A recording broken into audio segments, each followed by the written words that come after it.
Chilling tales for dark nights.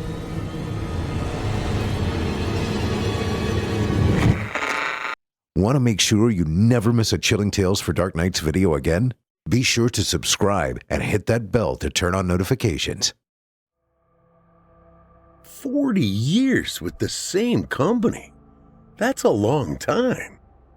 Robert Harris shrugged as he pushed the soggy salad around the paper plate with a flimsy plastic fork. He looked at the young intern sitting across from him. Time goes fast, Thomas. It didn't feel like 40 years. Aren't they supposed to do more than, let's face it, a crappy lunch? Robert put the fork down. That's what happens when a family company sells to a private equity firm. Get used to being under a cost-cutting edict. With a grim smile, he passed his hand over his plate. This is my reward for being a loyal employee. I was told they made an exception for me. Really? Why? I'm the last original employee on the last day of his career. The younger man nodded. I like it here. Think they'll offer me a job after I graduate? Robert stood. Pray they don't. It used to be a rewarding place to work. Not anymore. Besides, they'll sell it in a few years and everything will change again. He dropped the barely touched plate of food into a nearby waste bin and headed toward the cafeteria exit. As he got there, his new boss entered the cafeteria and smiled. Last day, huh? Robert nodded. The man, half his age with an MBA from Yale, put a hand on Robert's shoulder. Sorry I was late, just got out of a meeting. Did you enjoy the meal? Yes, thank you. Good. Why don't you go ahead and pack your office? You can leave early since we need access to it. He smiled as he looked Robert in the eye. The individual taking over your responsibilities will be here Monday. She's asked for it to be remodeled. He turned and walked away, not offering to shake Robert's hand or say have a nice life. Robert shook his head as he rolled his eyes. Continuing on to the elevators, he would take the ride to the 6th floor for the last time. In his office, he sent emails to his customers, thanking them for their support over the years and reminding them he would retire at the end of the day. His last piece of business was to place the few remaining personal items into a white storage box. Pictures of his son and daughter, the grandkids, an autographed baseball signed by Johnny Bench, and a small desk clock won 25 years ago in an inter-office sales contest. He picked up the picture of his wife, Peggy. Before placing it in the box, he stared at her image. A tear formed in the corner of his eye and rolled down his cheek. The memory of that horrible Christmas day 2 years ago flooded back. I sure love having the kids visit, Peggy said as she dried a saucepan he had just washed. But it's also nice when they leave. He started to agree with her, but she stumbled, dropped the pan, and grabbed his shoulder for support. What's wrong, Peg? I don't know. She blinked several times. I'm dizzy. I've got a blinding headache. Robert steadied her and led her to the bedroom. Why don't you lie down? I'll get you a couple of Tylenols and some water. You're so sweet. Thank you. She looked up. I love you, Bobby. I love you too. He bent down and kissed her. He hurried to the kitchen for the water and pills. He returned to the bedroom, placed the glass on the nightstand, and sat next to her on the edge of the bed. Her eyes were closed. He nudged her on the shoulder and said, Peg, honey, I have your Tylenol. She was unresponsive. He glanced at the digital clock as he called 911 on his cell phone at exactly 10:05 p.m. Those words had been their last. He sighed and placed the picture in the box, swallowing hard to clear the lump in his throat. At 2:30 in the afternoon, Harry Benson, head of loss prevention, stepped into his office. Hi, Bob. You ready? Robert shut off the computer screen, grabbed his suit jacket off the coat rack, picked up the box, and started to walk out of his office for the last time. Sorry, Bob. I have to search the box. Gotta make sure you're not stealing paper clips, he said with a big smile. How much longer are you staying, Harry? End of the year. HR already talked to me. Remember, you and I are the same age. That's right. Harry was a retired police officer and the only person left in the company Robert considered a friend. Their friendship started several years ago after a company newsletter announced they shared the same birthday. Walking to the elevator, Harry asked, Got any plans for your retirement? Shaking his head, Robert sighed. No, not really. I haven't thought much about it since Peggy passed away. She and I had a lot of plans, but now... While waiting for the elevator, Harry was silent. Finally, as the door opened, he said, Sorry, being forced to retire sucks. I didn't mean to remind you. Robert shrugged. That's okay. It's just the way it is. Both were quiet until they reached the building's entrance. Harry reached to shake his friend's hand. Good luck to you, Bob. One last duty. I have to take your security badge. After ending the shake, with a grim smile, he held his palm open. Call me sometime. Let's go fishing or something. As he placed the card in Harry's hand, he said, I'll do that, although he knew he never would. Are you sure you're going to be okay, Daddy? The house felt less empty with the kids around. He hated how fast the weekend passed. Robert hugged his daughter tightly. Susan, I'll be fine. I'm meeting a few friends in the morning for coffee. He broke the embrace, held her by her shoulders, and smiled. Like I told you last night at dinner, it's going to take a few days to get used to being retired. Lying to his daughter did not come easy, but he didn't want her to worry. She was the mirror image of her mother. Petite, slender, long dark blonde hair, and she possessed the same angelic face. He knew she had her own life to live, and he did not want to burden her with his feelings. It was Sunday afternoon, and his son-in-law, Erik, gathered their kids for the trip home to Kansas City. As he and his daughter walked to her car, Robert put his arm around her shoulder. Thanks for spending the weekend. I've really enjoyed having all of you here. Daddy, she paused for a moment, why don't you think about moving to Kansas City? You'd be closer, and I wouldn't worry about you so much. He smiled. What would I do in Kansas City besides getting your way? You and Erik both have jobs. The kids are in school, and we'd see each other less than we do now. No, Susan, I think it's best I stay here. She smiled and squeezed his hand. Think about it. He nodded. Okay, I'll think about it. As they backed out of the driveway, he waved.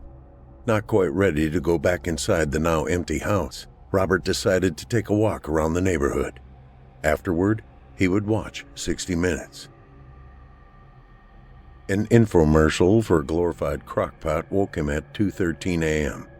Confused, Robert wondered why Peggy had not gotten him up by now. He had to be at work in a few hours. Realization of why he was still in front of the TV caused him to stare at the ceiling. A tear involuntarily trickled down his cheek. After a few moments, he slowly pushed himself up, turned the TV off, and headed for his bedroom. The lamp on Peggy's bedroom nightstand was on. That's strange. I guess Susan turned it on. He switched it off and continued into the bathroom to get ready for bed. He passed through the master bathroom and opened the door to their closet. A cold pocket of air hung there, causing him to shiver. Thinking the furnace register might be closed, he checked. It was open. With a shrug, he undressed and slipped on a t-shirt and lounge pants. Her clothes still hung on her side of the closet. He didn't need the room, nor did he want to pack them away. He noticed a gap on her side, exposing her favorite nightgown. He touched the soft fabric, then drew the garment to his face and inhaled deeply. Memories of the intimacies shared with Peggy while she wore it made him smile. He assumed Susan had been in the closet earlier in the day. He left the gap and went to bed, ignoring the urge to take the gown with him. Coffee with his friends lasted most of Monday morning. The conversations were lively and he enjoyed the companionship. By 11, most of the guys had paid their bills and left the small diner. Only Dave Cooper remained. He had been Robert's counterpart for the West Coast for decades before the buyout. "How'd last Friday go?" Robert shrugged. "Okay, lunch sucked. I packed my stuff and Harry escorted me out of the building. End of story." Dave laughed. "Sounds like my last day. Only I didn't get a lunch." "You didn't miss anything." "After I retired, I felt like you do right now. What the hell am I going to do?" He put his hand on Robert's shoulder. "Relax, Bob. It'll take a few weeks. You'll get used to not going to work. I was miserable at first, but gradually I found other things to do. Give it time. You'll be fine." Robert looked at his friend. "If you say so. Why don't you join our Wednesday golf group? It's a great way to kill a morning." "I haven't played golf since Peggy." He paused. "I haven't played for a while." He stared at his friend for a few moments. "I'll be rusty." Laughing, Dave said, "No problem. None of us are any good. It's more of a social gathering than a golf game." He stood to leave. "One last thing. Joyce wants you to come to dinner Friday night. She has a friend she wants you to meet. No pressure, just a friendly dinner. Can you make it?" Robert was quiet. He didn't want to betray Peggy by dating. He hesitated. "I'm not sure about that right now. Who would want to meet a 66-year-old widower?" "A 66-year-old widow?" Dave said straight-faced. "I'll think about it." Robert returned home late Friday night. Thoughts of canceling had occurred to him all week, but finally he decided to go. As it had been when Peggy was alive, dinner with Dave and Joyce provided laughter and good conversation. Jolene was nice, but every time he looked at her, he saw Peggy smile or heard her laughter. It was unnerving. He helped the Coopers clean up after Jolene left. While putting dishes away, Robert said, "Was it my imagination or did Jolene laugh like Peggy?" Dave chuckled. "Your imagination, Bob. She sounded nothing like Peggy." Shaking his head, Robert finished helping, thanked them for an enjoyable evening, and said goodnight. Just before entering the house, he touched the button to lower the garage door. When he walked into the kitchen, a chill ran up his spine. Every single accent light in the kitchen, dining room, and living room were on. Peggy loved the ambiance they added to their house, but he had not turned them on since her funeral. Frowning, he knew for sure he was not responsible. Standing in the center of the dining room, memories of the lights made him take a deep breath. He had forgotten how warm and inviting they made their home. As he slowly let his breath out, he remembered the cleaning service had been there earlier in the day. Reaching to turn one off, he stopped. A cabinet door was open, one he had not opened in 2 years. Without hesitation, he walked into the kitchen to close it. After stepping on something hard and brittle, he glanced down and saw the remains of a wine glass shattered on the floor. He looked up at the cabinet and saw its twin precariously perched on the edge of a shelf, ready to fall. He stiffened, stared at the glass, and realized it was one of 2 he had bought for Peggy on their 25th wedding anniversary. After sweeping up the broken glass, he looked again at the lights. They filled him with wonderful memories of Peggy. He left them on. The first thing he noticed as he walked into the bedroom was Peggy's nightstand lamp on again. Before leaving for the Coopers, he had made sure it was off. He stared at it for a few moments, then turned and walked down the hall to the guest bedroom. If his daughter had made a surprise visit, why had she not called first? Plus, the question of why she would not clean up the broken glass filled him with a sense of foreboding. When he opened the door, the room was dark and empty. His stomach clenched as he felt the hairs on the back of his neck tingle. After several moments of uncertainty, he hurried to his bathroom. His image in the mirror startled him. A gaunt face with dark circles under the eyes stared back at him. He ran a trembling hand through increasing grayer hair. He sighed, leaned forward, placed his palms flat on the bathroom vanity, and lowered his head. His eyes closed as he shook his head slowly. When he straightened, he noticed something white on the floor of the closet. He turned and froze. It was Peggy's nightgown.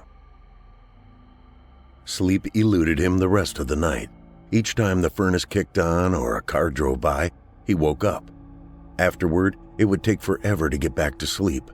Finally, during the early light of dawn, he gave up and went to the kitchen to make coffee. As it brewed, he took 2 cups down from the cabinet, put sweet and low in his, and a little bit of creamer in Peggy's. As he put the creamer up, he stopped. "What the heck are you doing, Robert? Losing your mind?" Closing his eyes tight to keep the tears from flowing, he took a deep breath and sighed.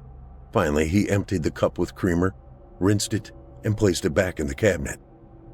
A month went by without another fallen nightgown and lights-on incidents. Eventually, Robert developed a routine which helped add structure to his life. Most days were dull and boring. He spent his time cleaning the garage, raking leaves, winterizing the house, and playing golf on Wednesday. He enjoyed the group of guys he played with and found himself looking forward to the weekly event. Concentrating on remembering which lights were on when he left the house, he realized all of the prior incidents were his fault. 3 weeks later, Robert was shopping at the small grocery store Peggy and he always used. The manager walked up to him and said, "How's retirement going, Bob?" "Boring." "Would you like something to do 3 or 4 days a week?" Robert smiled. "I would love something to do 6 or 7 days a week. Why do you ask?" "Well, I like to hire a retired gentleman to help sack and carry out groceries. I have an opening and thought if you're interested, you'd be perfect." "Yeah, I'm interested. When could I start?" A week later, Robert began working from 3 in the afternoon to 8 at night Tuesdays and Thursdays, and 11 in the morning to 4 in the afternoon on Saturdays and Sundays. He loved it. There was no pressure. He got to interact with people. He made a little extra money, and Wednesdays were free for golf. One Sunday night, after working till 6 in the evening, he didn't feel like fixing dinner. On the way home, he stopped for takeout. As he was getting a plate down, he felt a cool breeze pass him and heard a faint whisper. "Bobby." He spun around. The kitchen was empty. Only one person called him Bobby. Shaking his head, he tried to decide if he had imagined the voice. Unsure, he took his plate of food to the living room and picked at it while he watched TV. The next thing he knew, he felt a hand on his shoulder gently shaking him. "Time for bed, Bobby. You fell asleep." As was his habit, he said, "Just a minute, dear. I'll be right there." He froze. The touch on his shoulder had been real, and the voice Peggy's. He stared at her empty lounge chair next to his. With a trembling hand, he wiped a tear from his eye, stood up, turned off the TV, and went to bed. The weather turned cold and rainy on the Wednesday following his trip to Kansas City for Thanksgiving. With the golf game canceled, he spent the day reading and sorting through his DVD collection. After dozing in his chair several times, he went to bed before the local 10 o'clock news. At 1:35 a.m., he awoke to the sound of gentle snoring beside him. Half asleep, he smiled and rolled over to put his hand on Peggy's shoulder, just as he had for 40 years. His hand touched nothing. He sat up straight and turned on the nightstand lamp. He stared at Peggy's side of the bed. Empty. Fully awake, he got out of bed and headed to the bathroom. As soon as he walked into the room, his foot stepped on something soft and slippery. Flipping on the lights, he looked down. A chill traveled up his spine. His foot was standing on Peggy's nightgown. The days leading up to Christmas were busy. He worked at the grocery store as much as possible and volunteered at a food bank. His days were full, and getting home after dark was not unusual. One night while driving through the neighborhood, he noticed how bright and cheerful the Christmas lights were on the houses he passed. He smiled, thinking of Peggy telling him to put the lights wherever he wanted, then changing everything until she was completely satisfied. Once completed, the house would always be beautiful. As he pulled into the garage, an overwhelming sense of loss surprised him. He had not felt like this since the day she died. He sat in the car and let the tears flow. Finally, after calming down, he got out of the car. Dinner was light, soup and a small salad. Afterward, he sat down to watch television and immediately dozed off. The Tonight Show starring Jimmy Fallon was just ending when he awoke. He found the remote in his lap and turned off the TV. As he stood up, he noticed Peggy sitting in her chair. Her face was sad. "I'm so sorry, Bobby." He fell back into the chair and looked at her again. She was gone. "I'm sorry too, Peggy." After sitting for a few more moments, he got up and went to bed. At 2:13 a.m., Robert heard her soft rhythmic snoring next to him. He did not reach for her, remembering what had happened the last time. Instead, he relaxed and relished the sound, a sound that had comforted him all those sleepless nights over the years. The next thing he knew, the sun was up and shining through the bedroom window. Glancing at the clock, he saw that it was after 9, later than he normally slept. Vaguely remembering what he had heard during the night, he looked over at Peggy's side of the bed. The pillow was indented where she normally lay, and he caught a faint whiff of her favorite perfume. The following Tuesday was busy at the grocery store. The weather forecast called for snow and possible freezing rain on Wednesday, so customers were stocking up before the storm. Since arriving at 3 p.m., Robert had not taken a break by the time it grew close to 7. He was busy sacking an elderly woman's groceries when, out of the corner of his eye, he noticed a slender petite woman with grayish blonde hair enter the grocery aisle just beyond the checkout stand. Her back was to him. He stopped and watched her stroll down the aisle. There was something familiar about her stride. "Excuse me, young man, when are you going to finish? I'm in a hurry." His attention returned to the older woman he was helping. "Yes, ma'am, sorry. Thought I saw someone I knew." He was about to place eggs into a grocery sack when he looked up again to watch the woman moving down the aisle. As she turned the corner at the far end of the aisle, she stopped and looked straight back at Robert. It was Peggy. He dropped the eggs from about 2 feet high and raced down the aisle as Peggy turned the corner. When he got there, he was met by an empty cart. He grabbed it and frantically looked around until the owner of the store rushed up behind him. "What the heck is going on, Bob? You broke Mrs. Ferguson's eggs." Taking a deep breath, Robert blinked several times before he turned and said, "Sorry, thought I saw a shoplifter." The owner frowned, but nodded and headed toward the egg section. Robert ran his hand through his hair and felt moisture on his forehead. Looking at the empty shopping cart, he shook his head. Just as he turned to take it back to the front of the store, a cold pocket of air surrounded him. "Daddy, I insist you join us for Christmas." Robert smiled. His daughter was being protective again. "No, Susan, I felt like a third wheel at Erik's parents' house last year. Besides, I already have plans." "What plans could you possibly have?" "The men's club at church is serving Christmas dinner at St. Agnes. I volunteered." "Don't you want to be with your own family at Christmas?" "Yes, but your brother and his wife are going to North Carolina to be with her family. It's no big deal. It works that way some years. I'll see you the following weekend just like we planned." The call ended after several more attempts for him to reconsider.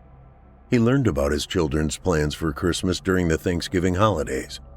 But now, as the time grew nearer, the idea of spending it alone grew less appealing. 1 hour into his serving shift at St. Agnes, Robert knew he had made a mistake. Dave Cooper pulled him off the line and said, "What's wrong, Bob? You're throwing food at their plates, not serving it. We're supposed to be like Christ and embrace the poor." Robert stared at the floor.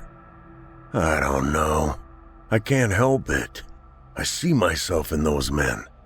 They've nowhere to go but here, alone and without family." He raised his head and looked at Dave, his eyes moist. "I'm sorry, Dave. I should have realized this wasn't a good idea." His friend smiled. "My fault. I shouldn't have asked you. I didn't think about how you might feel. Go on home, Bob. We've plenty of help." Shaking his head, he said, "No, I made a commitment. I'll wash dishes and bring out clean trays. But I don't want to serve anymore." With a fatherly smile, Dave patted him on the shoulder. "Thanks, Bob." With no appetite when he arrived home, Robert made a bag of popcorn in the microwave and tried to watch Indiana Jones and the Last Crusade on DVD. After an hour, his interest waned, so he turned it off and went to bed. Sleep eluded him as he tossed and turned, his mind unable to forget the homeless, lonely men eating Christmas dinner by themselves at the church. At exactly 10:05 p.m., he sat up and stared at the digital clock. 2 years ago to the exact minute, he made the emergency 911 call about Peggy. He lay back down and a tear rolled down his cheek. Several moments later, he heard the sound of the bathroom door opening. He watched as Peggy, dressed in her favorite nightgown, walked to her side of the bed, pulled the covers back, and lay down next to him. He rolled over and stared at her, not wanting the image to fade. She wrapped her arms around him and kissed him.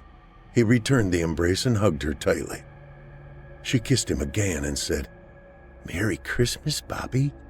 I've missed you."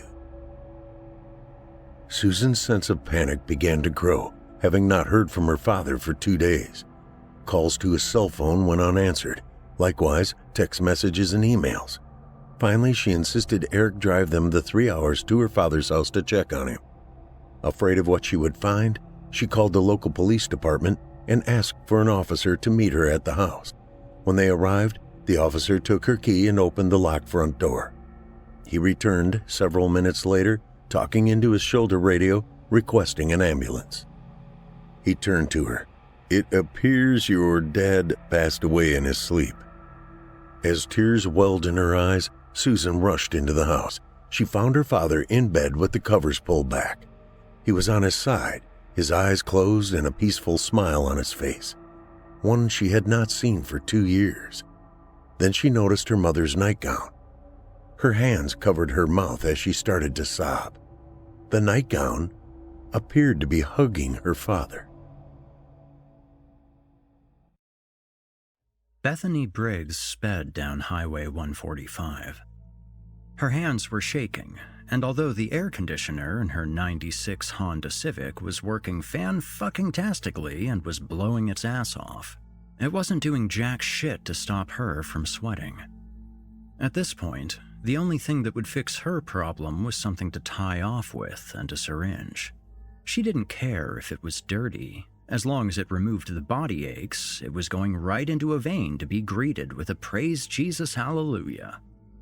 Though she knew Jesus wouldn't approve, she also knew he wouldn't approve of a multi-million-dollar church or complex, one paid for by the people who suckled at the teat and every word of some evangelical preacher who thought his shit smelt fan-fucking-tastic.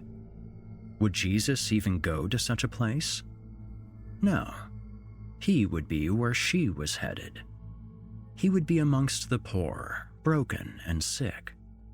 He would be in hospitals, in strung-out communities, and most likely in a third-world country purifying shit water, creating fish from rocks, or some other type of fan-fucking-tastic shit. He wouldn't be here, in some shanty town in the middle of bumfuck Arkansas, where the worst problems were meth or heroin addicts like herself. Her car's gas light had been on for more than 10 miles. Knowing she was running on fumes, she should have pulled into the gas station she was now passing, but her cravings drove her somewhere else, somewhere the sun didn't shine until you injected it. She didn't think she was going to have this problem. It had been 46 hours. She left town early Friday morning and spent that afternoon visiting family and attending her Uncle Jason's funeral the following Saturday. She didn't even like the perv. He always got too close to people, was touchy, and had a fetish for smelling the hair of every female he came close to. She had gone only because her mother begged her to come and let the family meet the baby. The baby was Alexander Martin Reyes, who was the caramel-skinned bundle of headaches sleeping in the car seat in the back passenger seat. She had argued with her mother that they wouldn't want to see him. "Most of them are fucking racists," she had told her. "They'll either ignore him and me, or look at us distastefully." Her mother couldn't deny that, but there would still be family there that wouldn't. Her brother and sister, for instance, who had only seen him a few weeks after his birth, He was going to be 14 months old this October. Besides that, she knew she wouldn't be able to shoot up there, and sadly enough, that bothered her more than anything else. She had taken a handful of Oxy to cure her cravings and keep her from having withdrawals, but she had eaten her last couple of pills after lunch on Saturday. She also hadn't slept last night, making this the 26th straight hour she had been awake. Her body was screaming for relief, and she felt a hint of it as she passed the big green metal sign reading Grapevine. Who the fuck came up with that name anyway? She thought. Nobody she knew ever grew grapes here, and there was never a winery, but there was a group of bootleggers hiding out in the woods by the creek behind Mr. Thompson's place. She didn't think that counted, though. She turned down 4th Street, sending a wave of anticipation coursing through her veins as they prepared to be pumped full of something else. Now all she had to do was yield at every stop sign, which was every block of this street, and wasn't that just fan-fucking-tastic? She hoped she wouldn't see the 5-0. She was in no condition to deal with their bullshit because it was obvious she was coming down, and that would only mean trouble for her, and for little Alexander, who was still snoozing away. Coming to the last stop sign, she barely slowed. It was 10:30 a.m., so most folks were still in church, getting their dose of Jesus, which meant less traffic while she raced to get hers. She passed a yellow dead-end sign as the asphalt turned to gravel, and pine trees replaced the string of houses. 100 yards further, the trees gave way to an overgrown grassy field, and hidden in the middle was a new white double-wide. It was a nice place. Most people didn't suspect the occupants of being the sole drug dealers in town. That's why it's so nice, she thought. They have to keep up appearances, though the yard could use mowing. 2 vehicles were in the driveway, a new black Cadillac Escalade and a white Chevy Impala. She parked in front of a small gray metal shed off to the side so she could leave if anybody else showed up. That was unlikely since it was a Sunday. Most came on Fridays after cashing their checks. The rest would trickle in during the first of the month after they sold off their food stamps or got their crazy checks. She would have left the car running, but she needed every drop of gas left in the tank. She wouldn't be gone long, and the dark gray clouds overhead looked like they were about to start sobbing at any moment. It felt nice enough outside, so it wouldn't hurt the little bugger to stay a few minutes by himself. She cracked all 4 windows and turned to check on Alexander. He was still sound asleep and wore nothing but a diaper. "I'll be right back," she whispered to him and got out, slowly closing the door but making sure it shut. The last thing she needed was the cabin lights to stay on and run her battery down. She had texted a few hours earlier and given her ETA, so she didn't bother knocking on the front door. The living room was spotless. A brown leather L-shaped couch lined 2 of the walls. The coffee table before it bore 2 large crystal ashtrays. One held cigarette butts. The other held the tiny brown tips of smoked marijuana blunts. Along the opposite wall was a silver 42-inch plasma TV standing atop an entertainment center. There was a PS2 and an Xbox on the shelves below it. The walls were void of decoration, and dark curtains blocked most of the outside light from coming in. It was a straight-up bachelor pad, and come to think of it, she didn't know if anybody actually lived here. This was just their office building. She took a right, heading down the hallway to the back room. There, her oasis awaited her with white and brown powders. This time she did knock. "Who is it?" A muffled male's voice greeted her. "It's BB." She heard him tell somebody else, "Yo, unlock the door." The handle jiggled as the gatekeeper beyond the threshold relinquished its blockade to paradise. The door opened. "Sup?" She greeted a skinny, shirtless guy who ignored her and returned to the black swivel desk chair in front of the computer in the corner. He slid a pair of bulky headphones on and went back to shooting zombies. "How was your trip?" Anthony asked from the couch on the opposite side of the room. He was Hispanic and well-kept, just like this trailer. He donned a fresh haircut, name-brand jeans, and a white t-shirt. A small gold chain hung from his neck, and small diamonds pierced his ears. All were undoubtedly real. He wasn't a user.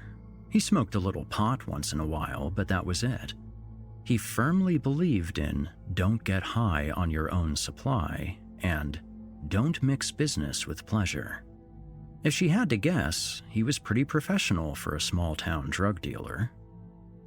The woman in the light blue scrubs, Miss Margaret Delane, who lay passed out beside him, was not a believer in don't mix business with pleasure. If not for her, none of Anthony's clients would have had a reliable source of clean needles. Bethany wasn't sure if she was compensated with cash or drugs, but from what she was observing, it might have been a bit of both. She didn't have any evident track marks on her arms, so if she was a heavy user, then she was good at hiding it, just like herself. You want to know how my trip went? Fucking terrible, that's how. Those pills only lasted a day. I had to leave at 5 this morning because I was starting to have withdrawals. If you would have had more money, you would have had more pills. She pulled 2 folded $100 bills from the back pocket of her blue jean booty shorts. Not sure if you're allowed to call them such if the woman in question has no booty, but I digress. And slapped them down on the glass-topped coffee table in front of him. Need a fresh needle and give me whatever that's worth. No, wait. Give me 10 back. I need to get gas. He smiled. Muy buena, chica. He sat up and opened the large wooden box that sat on the table. So, who did you rob or screw? Nobody. She said sharply and sat down beside him. My dad gave it to me. He always gives me money. Tells me to buy diapers or whatever I need. He pulled out a small baggie containing a white powder, a hand torch, and a bent spoon. Have one on the house. Looks like you need one, he urged her, and took out a small bag of cotton balls, followed by an unopened syringe, which he handed to her directly. She knew she shouldn't. Alexander was in the car, and she needed to get home. He would be waking up soon and wanting something to eat or needing to be changed. Just a little bump, she thought. Just enough to ease these damn shakes. You sure you want this much? He asked her. I shouldn't, she thought. You don't need money for bills? Not as long as I keep getting child support from your cousin, she replied, keeping her eyes fixated on the white powder. Plus, I live in one of those government housing apartments on Lincoln. Add food stamps on top of that, along with the cash they pay me at the restaurant for waiting tables, and I'm all good. I really shouldn't, she thought. Can't believe you let that dumb fuck knock you up. People do stupid shit when they're high, she replied, and then thought, should I? Anthony was nodding as he sifted through the box. True that. Yeah, she thought, and began to go through the motions, slowly and steadily to not spill anything. Once she had her concoction safely in her syringe, Anthony handed her an elastic band. She rejected it, slipped a foot out of one of her purple sandals, which she had bought from Wally World this past weekend, and leaned over. She normally injected into her groin because it was the least noticeable spot, but she didn't feel comfortable dropping her shorts here. Finding a vein was easy, and the relief was almost instant. It was like being transported into the sky by an angel, turning your entire body into a cloud. She sat the now empty syringe on the table and laid back. Fan-fucking-tastic. Off to La La Land she went. Coming back around, Bethany sat up.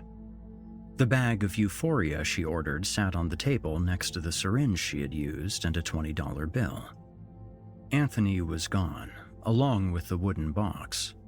Margaret was gone as well. She felt good, though.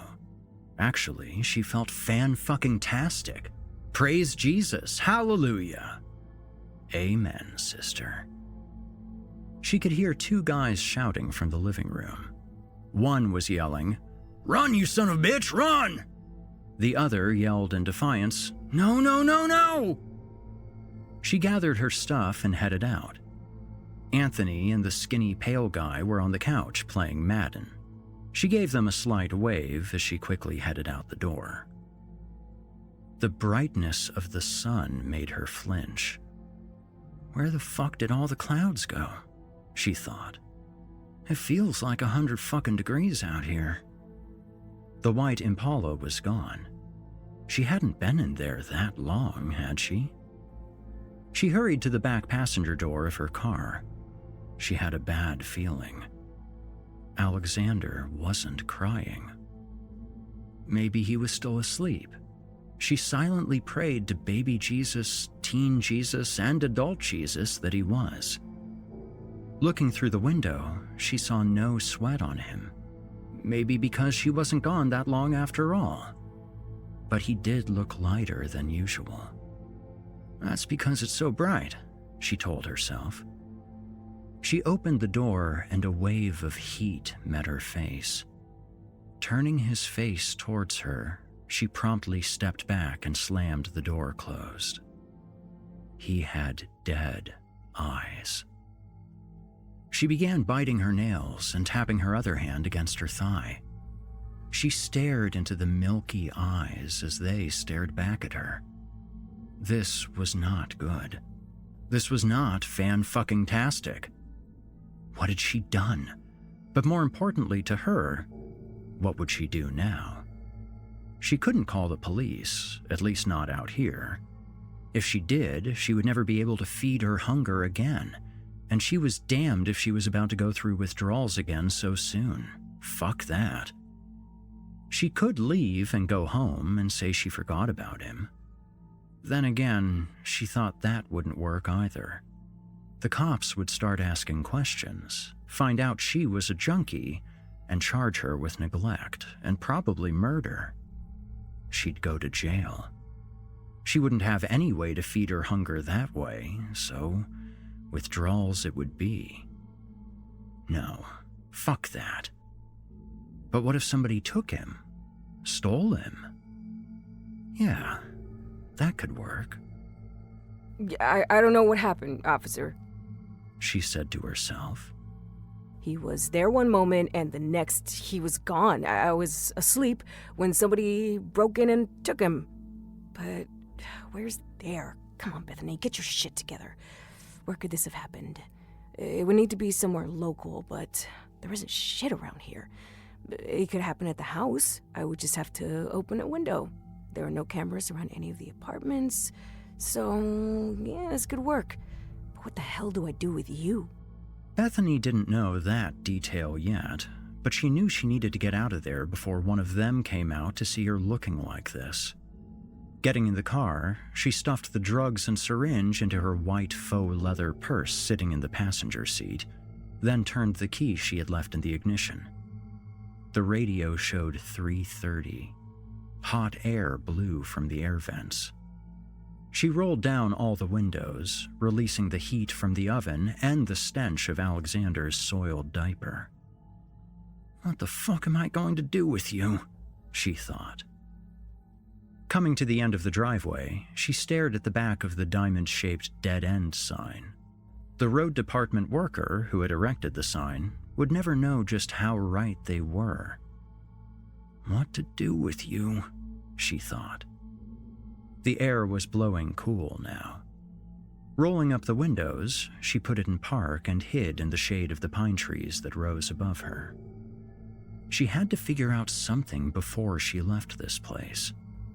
She would prefer to bury him, but knew that was out of the question.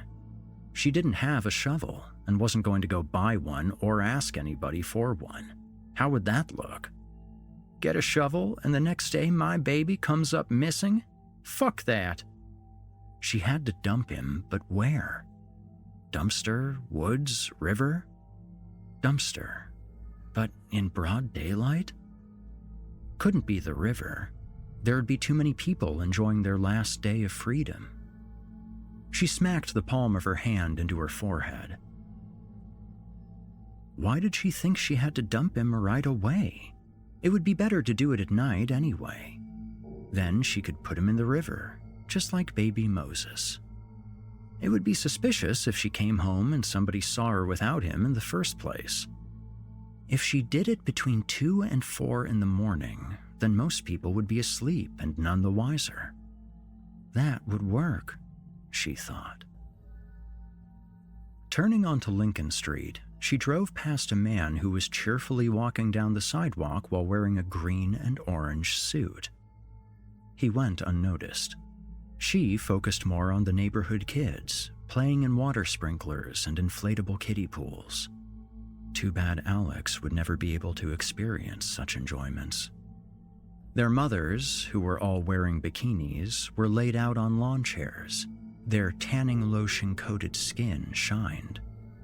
They were surely gossiping about some poor soul. As for their current flings, they were gathered around 4 circular grills, drinking beer and, from the looks of it, talking shit to one another. The black metal bar fence surrounding the small apartments made her feel like she was entering a small prison camp. She wondered if that was how things would eventually end. Her, behind bars. She smiled and waved as she passed them. They mostly ignored her. That was good. Parking in her assigned spot in front of her 2-bedroom red brick apartment, she quickly got out and went around to get out the body. She undid the car seat and wrapped it in the light blue blanket lying in the back seat. She could feel its stiffness as she picked it up. She didn't bother to get anything else. She had to hide this thing. She flicked the light on in its room. The walls were light blue.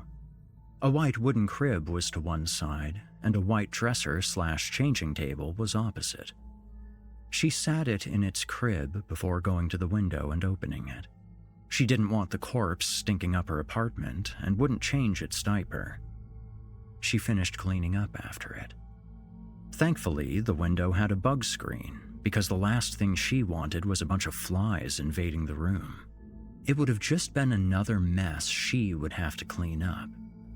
She flicked the light back off as she left, ensuring to properly close the door and not leave it cracked like normal. There would be no need to try to hear when it woke. Returning to her car, she gathered the diaper bag and her purse. The neighbors were still minding their own business. There's a first time for everything, she thought. There are a lot of firsts happening today. Tossing the bag and purse on the coffee table, she crashed onto the futon in her living room and turned on the television.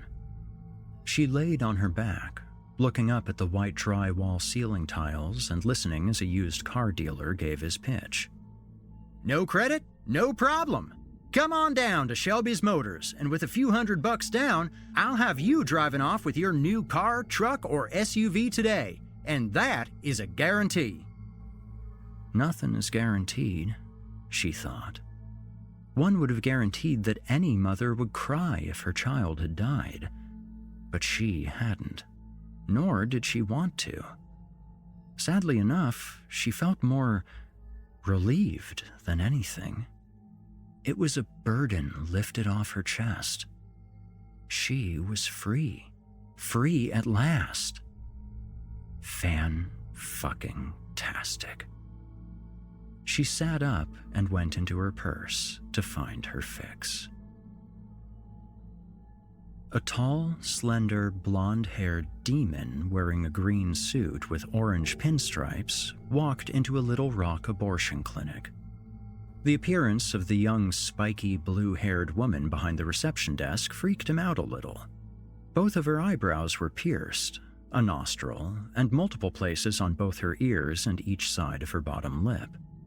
She wore all black, including her lipstick and eyeliner. Walking up to the counter, he gave her a big smile, showing his perfectly straight white teeth. She looked up, rolled her eyes, and sighed. Lucutio, what do you want? He looked around the room to make sure the two ladies waiting to have the life sucked out of their bellies weren't trying to eavesdrop, and asked, "Where's that little demon that runs around with you?" You mean my son? He's not your son. And you're not a blonde-haired, green-eyed, goofy-ass looking weirdo either. She said, mocking his appearance. We have to blend in. Well, I guess you make a good point, but I must reject your analysis and say I don't look goofy, but rather fly. Dashing, one could say. He straightened his sport jacket. At least I'm not the one with metal all in my face. How's it feel getting too close to a magnet, Mrs. Pinhead? This is modern anti-establishment fashion. Get with the times, old man. Anti-establishment? Ha! Lucutio blurted. The two girls looked up from their magazines. Lucutio raised a hand and twinkled his fingers at them as he smiled. Hi, how are you? Good? That's good. He gave them a thumbs up. My sister here is a little cray-cray, he told them, and then whistled while making a circular motion with his index finger next to his head. Returning his attention to his fellow demon, he said, Must I remind you, you're not human. Never have been. Never will be. So what establishment are you exactly against? She pointed a finger up. Your entire existence is a rebellion against that. You know this, so this modern fashion mumbo-jumbo stuff is making you look ridiculous. How about we just agree to disagree, because I'm not about to spend till Judgment Day arguing with you over each other's fashion choices. Good deal, Lucille.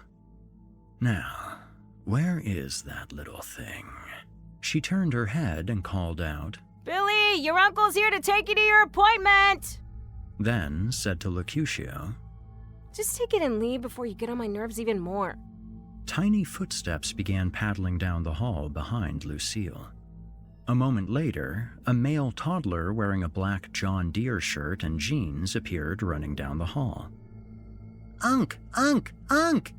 The little beast chanted as it raced to the door leading to the waiting room. There was a hard thump against the door, followed by a small groan. There was a moment of stillness before it swiftly swung open, setting loose the charging beast, who ran to Lucutio's side and wrapped its little arms around his legs, giving him a heart-wrenching little hug. Lucutio patted him atop his head. The beast raised its arms. Up, up, up, up, it demanded. He reluctantly obliged. Lucille was smiling. This is not funny, Lucutio snapped at her. I think you would make a great dad. Lucille responded. If you mean great, as in raising a bunch of murderous savages, then of course I would, he assured her. But it doesn't mean that I want to. What does that have to do with anything anyways? This thing is just as old as we are. Go, go, go, the little beast demanded. I don't have to bring it back, do I? Lucutio asked. Lucille shook her head. It'll come back on its own. Good deal, Lucille, he replied and turned to leave. Wave bye-bye to Mommy. Bye, bye, bye, bye, bye, it repeated as it wiggled a tiny hand at Lucille. Exiting the building, Lucutio headed around back, where his disappearing act would be less noticeable. You ready to do some work, little guy? The demon in his arms nodded and gave him a wide smile, revealing dozens of small, pointed teeth. Oh, dear Lord Satan, don't do that so close to my face. Shut your lips and close them back up. Good. Good job there, kiddo. Coming to the back of the building, Mercutio did a quick 360 to look for pedestrians. Not seeing a single human, he disappeared. Reappearing behind Bethany's apartment, Mercutio poked a finger through the bug screen and pulled it from the dead baby's bedroom window. "There you go, little fella," he told the demon as it crawled through the window. It tumbled over the edge and landed with a hard thump on the carpet. "You okay?" Uh-huh, the demon responded and walked to the crib. "Quick question, if I do beg your pardon, little fella, but, would you mind if I stuck around and watched? I do love a good show every now and again." The demon's childish face lit with excitement as it showed its pointed teeth and an unusually wide smile while giving Mercutio a hefty amount of nods. "Oh, goody. Now, stop smiling at me." The little demon began to climb into the crib. "If only I had some popcorn. But I don't even know if I like popcorn. I do know I don't like sour Skittles, but I remember eating some chocolate a few decades ago, and it was awfully tasty." The demon pulled the blanket from the body, then removed its soiled diaper, throwing both to the floor. It opened its mouth. Slowly, it began to stretch until it was large enough to accommodate the baby's size. The demon began pulling the corpse feet first into its mouth. Once its legs were in, it lifted the stiff body vertically and began slowly scarfing it down in loud gulps. "Oh, dear Satan. I think I've just lost my appetite." The demon began to twitch violently as it closed its mouth around the corpse's head. It started to shrink, causing its clothes to fall off. Its blonde hair grew shorter and turned black. Its pale skin grew darker as it gradually turned into the baby it had just consumed. "Now, isn't that a neat trick?" Mercutio stated. The baby turned and smiled, its teeth now human-like. It then lay down and began to let out piercing cries. Mercutio rubbed his hands together. "I do believe it's showtime."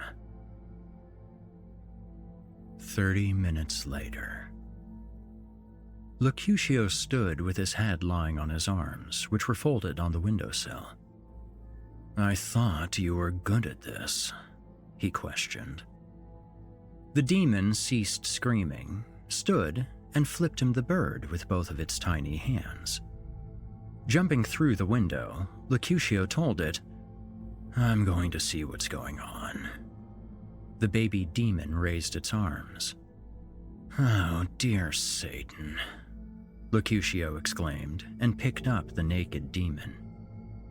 Opening the door, Mercutio could hear the television. Janice Storm was telling them how hot it would be during the coming week. He slowly crept down the hall and peeked his head around the corner to see Bethany in her white bra and panties, lying back on the black futon. "I think she's dead," he told the demon in his arms. He walked over to her and saw the syringe sticking out of her inner thigh near her groin. He raised a hand and slapped her hard across the face. Wake up! It had no effect. He wrapped a hand around her neck. "Well, she has a pulse. I guess we're just going to have to wait until she wakes up," he told the little demon as he sat it down on the couch next to her. He grabbed the remote from the coffee table and handed it over. "Find something good to watch.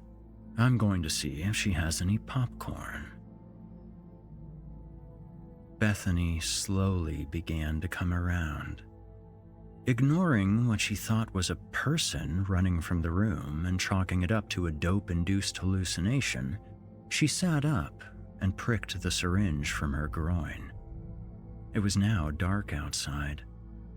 She grabbed the remote from the coffee table and pressed the info button. 9:47 p.m.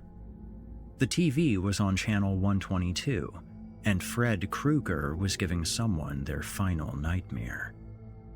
She set the remote aside and hesitated when she noticed the bowl of half-eaten popcorn lying with most of its contents spilled out beside her. She hadn't made any popcorn. If she didn't, then who? Her eyes jerked to the hallway as a baby screamed. Not possible, she thought. She stood, her legs a little wobbly, and cautiously headed towards the sound. Coming to the door, she took a few deep breaths to calm the nerves that were trying to take away her high. The sound was unmistakable. It was definitely a crying baby. She thought this couldn't be possible again, but this was no hallucination. Was it possible one of her neighbors found him and was pulling some sick prank? Who in their right mind would do such a thing? Then again, who in their right mind would plan to dispose of their own baby's corpse so they wouldn't have to face the consequences of being a junkie? Even worse, who in their right mind would be relieved that their child was dead so they no longer had to deal with shitty diapers, vomit, and 18 more years of responsibilities? But what if somebody had found him? What would she say? That her air conditioner had malfunctioned and she left the window open so he could get air? That she thought he would be okay for a few hours while he took his nap? That she knew he had died, but while in a panic, she brought him home and didn't know what to do because she was too consumed with grief? She could blame SIDS. In any case, she would need to cry, but she knew that wouldn't happen. She began vigorously rubbing at her eyes to redden them. Once they were burning, she reached for the door. The knob disappeared in her hand, along with the rest of her house. She was in absolute darkness. The air suddenly turned hot and humid. The carpet on her bare feet grew softer and wet. The baby's cries seemed further away now. From above, a white glow began illuminating her surroundings. It was a full moon, and she was standing in a forest. The dew-dampened green leaves of the ferns and the furs of the moss coating everything glistened in the moonlight. It wasn't cold, but she exhaled and still emitted a slight fog. Through the trees, she could faintly see the white crib she had placed the corpse in. Was this Judgment Day? Had she overdosed and was now paying the piper?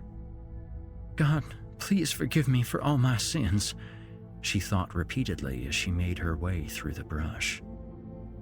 Standing beside the crib, she looked down at her son, who was now laughing. His pudgy legs kicked and his arms were raised, showing he wanted her to hold him. Was this some kind of test? A way to show that subconsciously she was a loving and caring mother?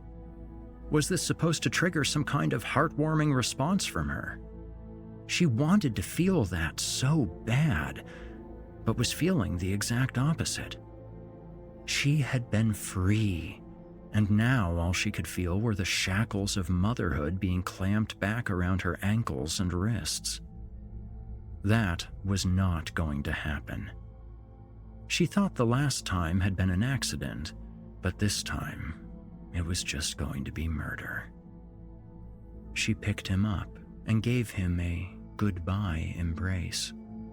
He wrapped his tiny arms around her neck and squeezed her. She held her eyes shut. Something strange was happening. She had never felt like this before. There was a warmth in her chest and a weakening in her limbs. Was this what real love felt like? Unaware that the baby she was now embracing was slowly transforming, she tightened her hold around him and began to sob. Its tiny fingernails fell off and gave way to black claws. The rounded tops of its ears grew pointed, and its tiny mouth expanded fourfold to reveal dozens of razor-sharp teeth. I'm so sorry. Bethany cried. The demon reared its head back and gave her a wide smile. Oh my God! She screamed and tried to pull the demon off her. The demon quickly sank its teeth into the side of her neck and began thrashing its head like a shark. A torrent of blood began to flow down her half-naked body.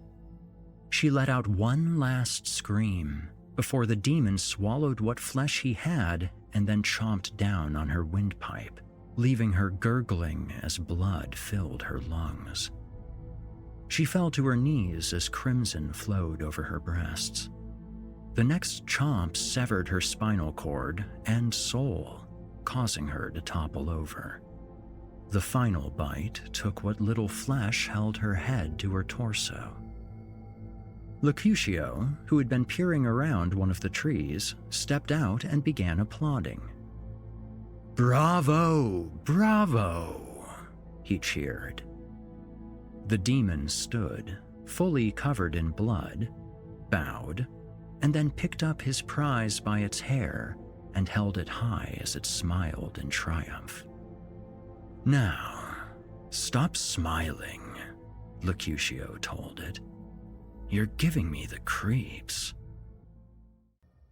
Kara and Lacey were young and in love, and they were also relatively broke, which tended to go along with being young.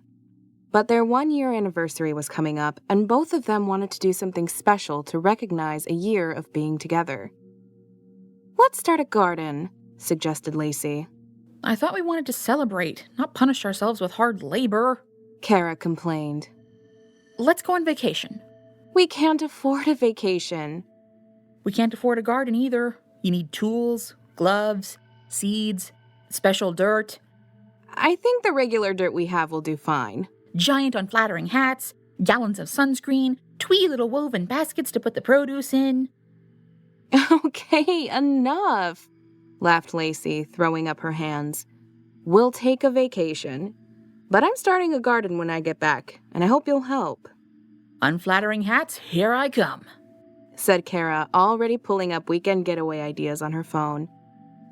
Their limited budget made the process much more streamlined than it otherwise would have been. Big city vacations, tropical getaways, and popular tourist spots were out. Anything that required air travel to get to was out. Anything deep in the woods was out, although when Lacey pointed out that some of the cabins rented for very reasonable rates, Kara admitted that she just didn't want to spend a week going on nature walks.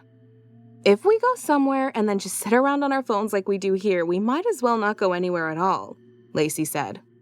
But I like sitting around, said Kara.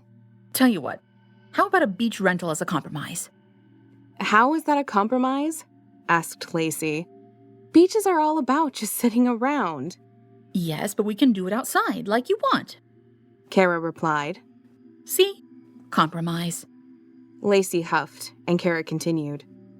Come on, we'll find some cute little town with quaint shops to go poke around in. We'll meet the locals and pay in seashells and eat nothing but fish every day. I don't think that's how things work. Well, you could be right. Let's get a beach rental and find out. An evening of searching and a bit of good-natured bickering later, the young couple had booked a week-long stay at a charming little cottage in a seaside town called Shoreham by Sea. It was quaint, it was 2 hours away by car, and it was above all affordable. We can pick up food at the local shops and have meals in to save a bit more money, Lacey said. Kara rolled her eyes. Yes, and you can start a garden in the back and catch fish to supplement that. How will I have time to fish if I'm starting a garden? You'll have to do something to help out. We'll never make it to our 2nd anniversary if I'm doing all the work. I'll be slaving away in the kitchen. Don't discount my labor just because it's indoors. You'd be eating raw fish if it weren't for me. And you'd be eating nothing at all. Not true. I'd be happily spending all of my money eating out at the pubs. You're hopeless. You love me this way. A few weeks later, Kara and Lacey were unloading their bags from the car, their eyes shining with delight. The cottage was exactly as cute as it had appeared in the picture, a perfect, cozy little getaway. The town had looked idyllic when they'd driven through it, and they could see the beach just over a small hill. I love the smell of the sea, Kara declared, inhaling deeply. I can't wait to sit in a chair on that beach and just relax and do nothing. Bags in first, relaxing later, Lacey ordered. We have shopping to do tonight, too. Unless your plan of doing nothing includes not eating. Ugh, fine. Why don't we have people to do this for us? Because we weren't born rich and we haven't unearthed a fantastic treasure. Come on, bags up, let's go. The interior of the house was as neat and well-maintained as the exterior. Kara and Lacey moved from room to room, delighted by the homey feel and rustic aesthetic. Everything was nearly perfect, but something odd caught Lacey's attention. "What's with the walls?" she asked. Kara looked at them quizzically. They seem fine to me. No, look, they've got blotches all over them. I think that's just dappling from the sunlight. It isn't. Look, come here. Lacey took Kara by the hand and led her over to the nearest wall, stopping only when their toes were touching it. See? That's not the light. There's something on the wall. From this distance, it was clear that Lacey was correct. Although the wall looked to have been recently painted, it was stained with irregular, roughly spherical blotches that the paint had been unable to fully hide. Each one had barely visible lines dripping down from it. There was no rhyme or reason to the placement, and no two seemed to have quite the same shape. Huh. It doesn't look like a pattern. I wonder what did this. Kara tapped the nearest spot, but it felt no different from the rest of the wall. "Don't touch it," Lacey chided. Why not? Well, you just said you don't know what it is. Yeah, but I know it's not dangerous. It's a wall. What, do you think it's poisonous? Well, I don't know, do I? It could be anything. Something sure splattered all over this wall. Something that bled through the paint job. Bled, you say? Ooh, maybe it was a murder. A grisly murder. A lady was killed here by a savage beast. Stop it, warned Lacey. Kara continued, grinning. And as she fell, it ripped out big handfuls of her flesh and flung them against the wall. Splat! Splat! Splat! She advanced on Lacey, her hands held out in grasping claws. Lacey backed away into the next room, laughing as she swatted her hands away. Stop it, I said. There's something very wrong with you. Kara followed. Now that they were looking for it, it was immediately obvious that the walls in this room had the same spots as the other. Even the ceiling had an occasional mark. Another murder. A whole family was torn apart. This room was the sun. Splat! Splat! Okay, I'm going to buy food and look at the shops, Lacey said. You can come with me, or you can stay here saying splat to the walls. Compromise. I could come with you and say splat to you. No compromise. Splat stays in the house. Okay, but when we get back, I have the rest of the family to describe to you. There are still 3 other rooms. Any chance you could not? No chance. No compromise. Splat stays in the house, but that means that when we are in the house, there is splat. Splat! I'm outside, said Lacey, retreating through the front door. Splat! Whispered Kara, and joined her. The walk to town was wonderful. The day was warm, the breeze was lovely, and the air was pleasantly briny. The town itself was everything they'd hoped for, with interesting little shops and friendly people going about their business. Kara and Lacey walked along hand in hand, enjoying the shops, the sea, and each other's company. They capped the day, stopping off for a drink before heading home. The publican greeted them with a smile and poured their beers. "Enjoying your visit to our fair town?" he asked. It's perfect, Kara replied. I'm sure we'll be seeing more of you. We're here all week. Oh, where are you staying? A little ways out of town, in that little blue house on the beach. Huh, the old Reynolds house? Someone must have made a mistake. What's that supposed to mean? Kara bristled. The publican hastened to calm her down. A mistake on the calendar, I mean. This week's the spring tide.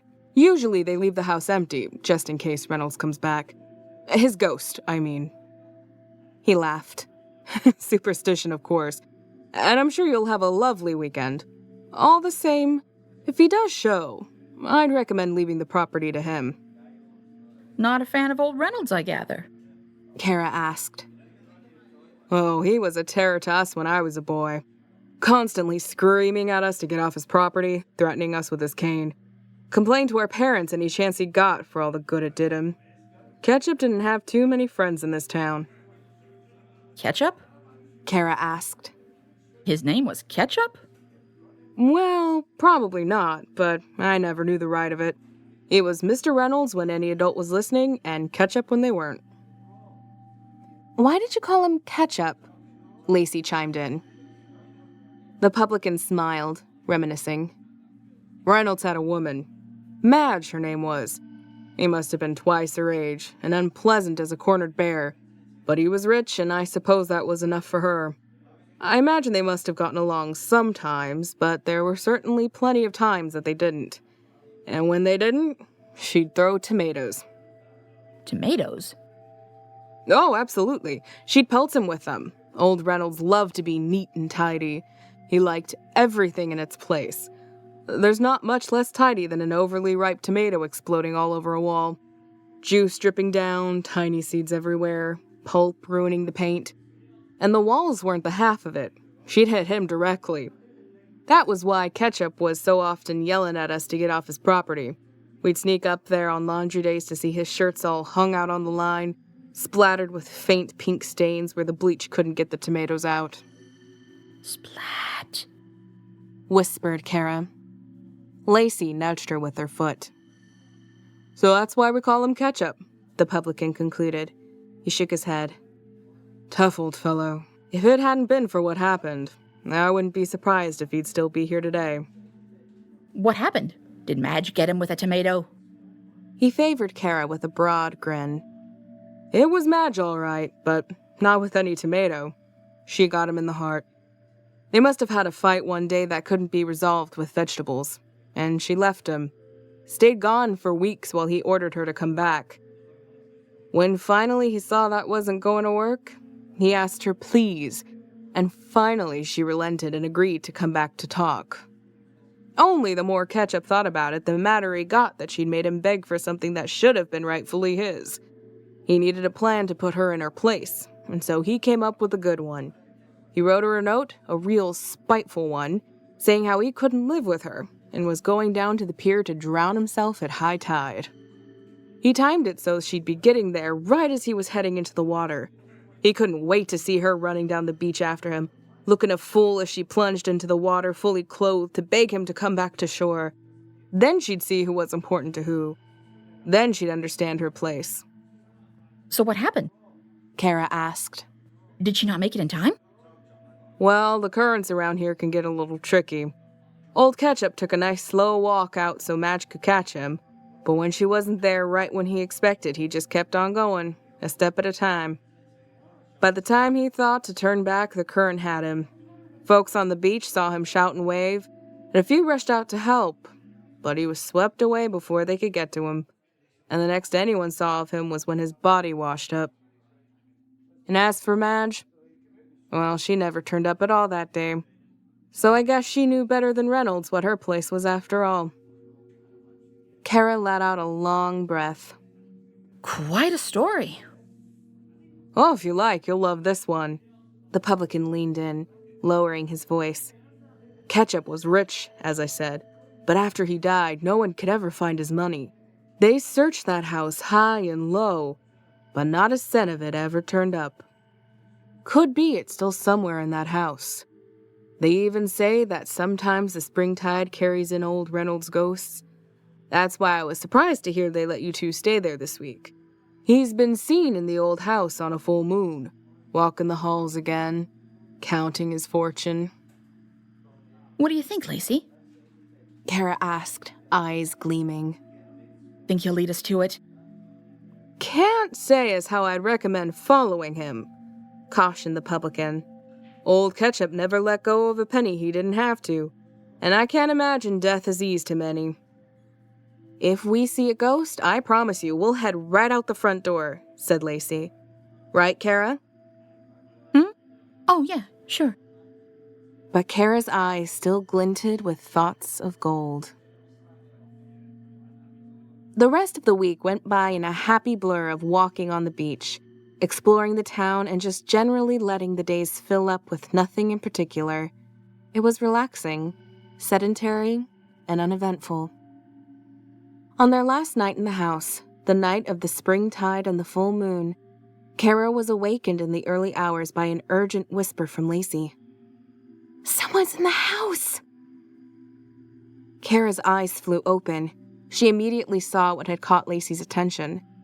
Visible through the open bedroom door was a soft blue light moving steadily back and forth.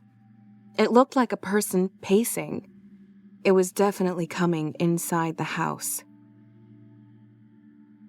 "What do we do, Kara?" Stay here. She told Lacey. I'll take care of it. "I'm not letting you go out there alone." They both slipped out of bed, wincing at the creaks from the springs and the slight thump their feet made on the floor. The pacing of the light never slowed, though, and after a moment, the two women concluded that they had not been heard. They began to inch slowly toward the door. Lacey. Kara whispered, her voice barely audible. She tugged on the sleeve of Lacey's pajamas. Look at the wall. Lacey squinted, then let out an involuntary gasp as she saw what Kara had noticed. All along the wall, beneath the paint that had never managed to fully cover them up, the tomato stains were starting to glow very slightly. Warm red light seeped forth into the room, washing everything with the faintest tint of blood. Unsure what else to do, they crept forward again. Kara was the first to reach the door. She peered cautiously around the frame. For a moment, she only stared, then began flailing desperately backward with one hand. She caught Lacey by the shirt and pulled her forward to see as well. In the living room, a translucent humanoid figure walked back and forth. It ran its glowing hands along the shelves and knelt to peer under the furniture. It was clearly looking for something, and equally as clearly not finding it. It did not seem to have noticed the two women at all. They watched for several minutes as it moved back and forth, investigating the room. Eventually, it abandoned its search, retreated to a corner of the room, and sank into the floor, melting away into the rug. The blue light disappeared with it, leaving only the dim red of the memories of tomatoes. Lacey exhaled in relief. He's gone. Let's get...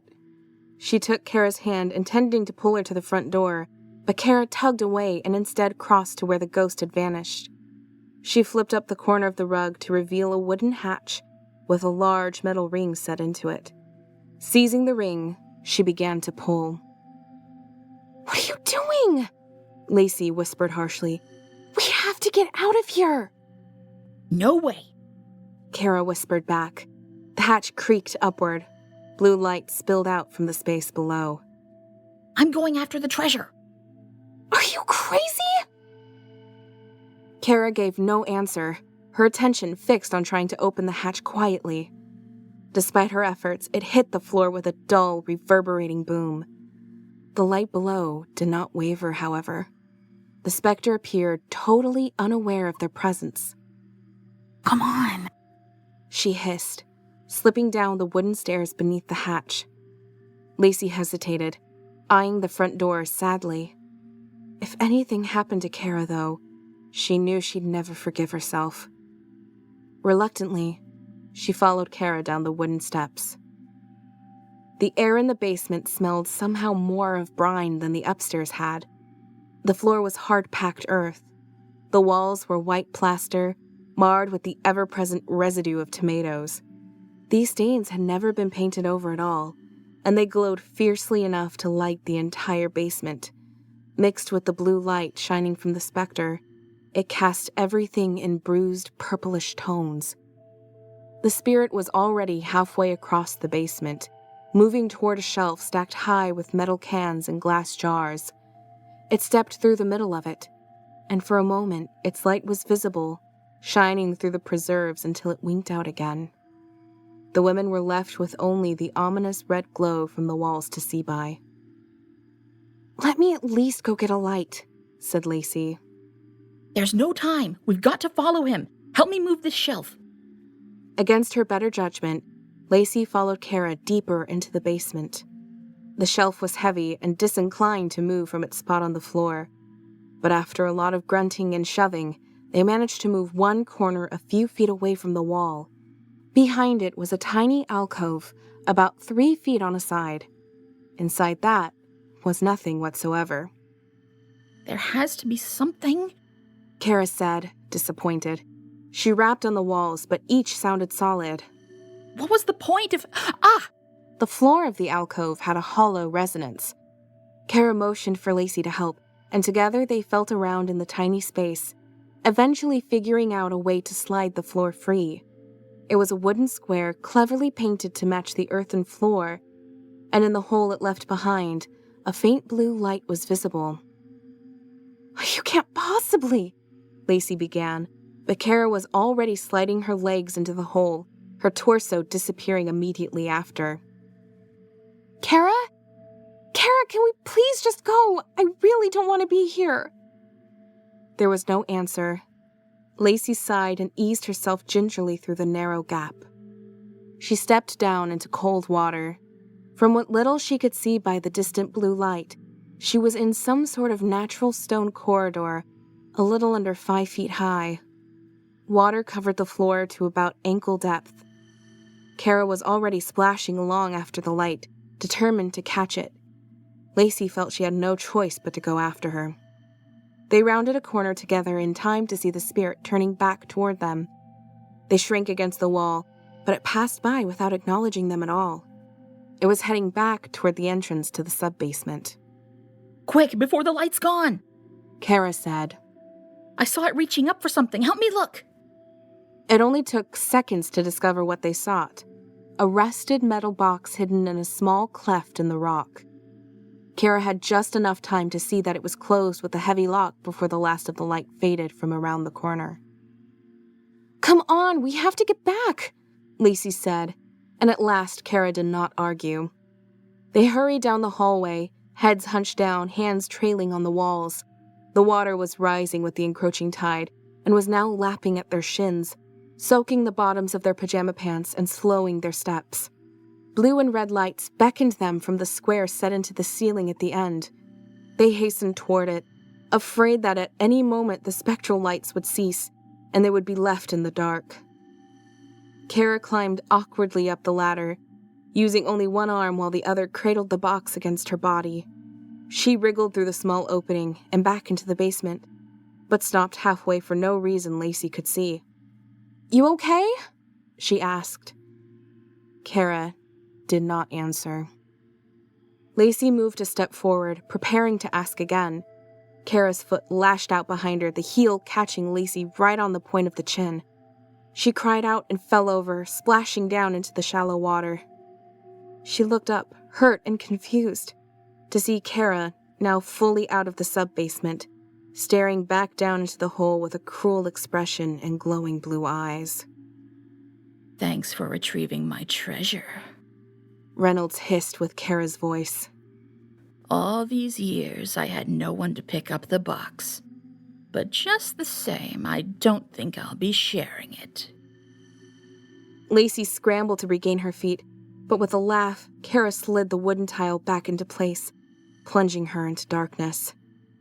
Lacey heard the heavy scraping of the shelf being dragged ponderously back into place, and she knew, even before she tried to reopen the exit, that it would be futile. She pounded on the wooden plank, but only succeeded in sending echoes rolling around her narrow confines. The tunnel was utterly black. The chilly ocean water was up to her knees and rising fast.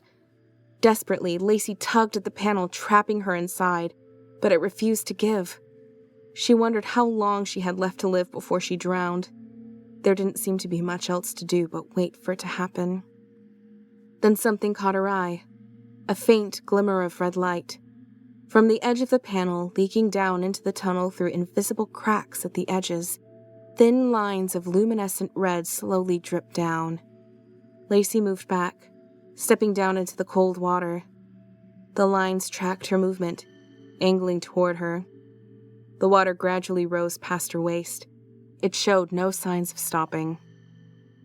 With nothing left to lose, Lacey reached out and hesitantly touched the red lines making their way toward her.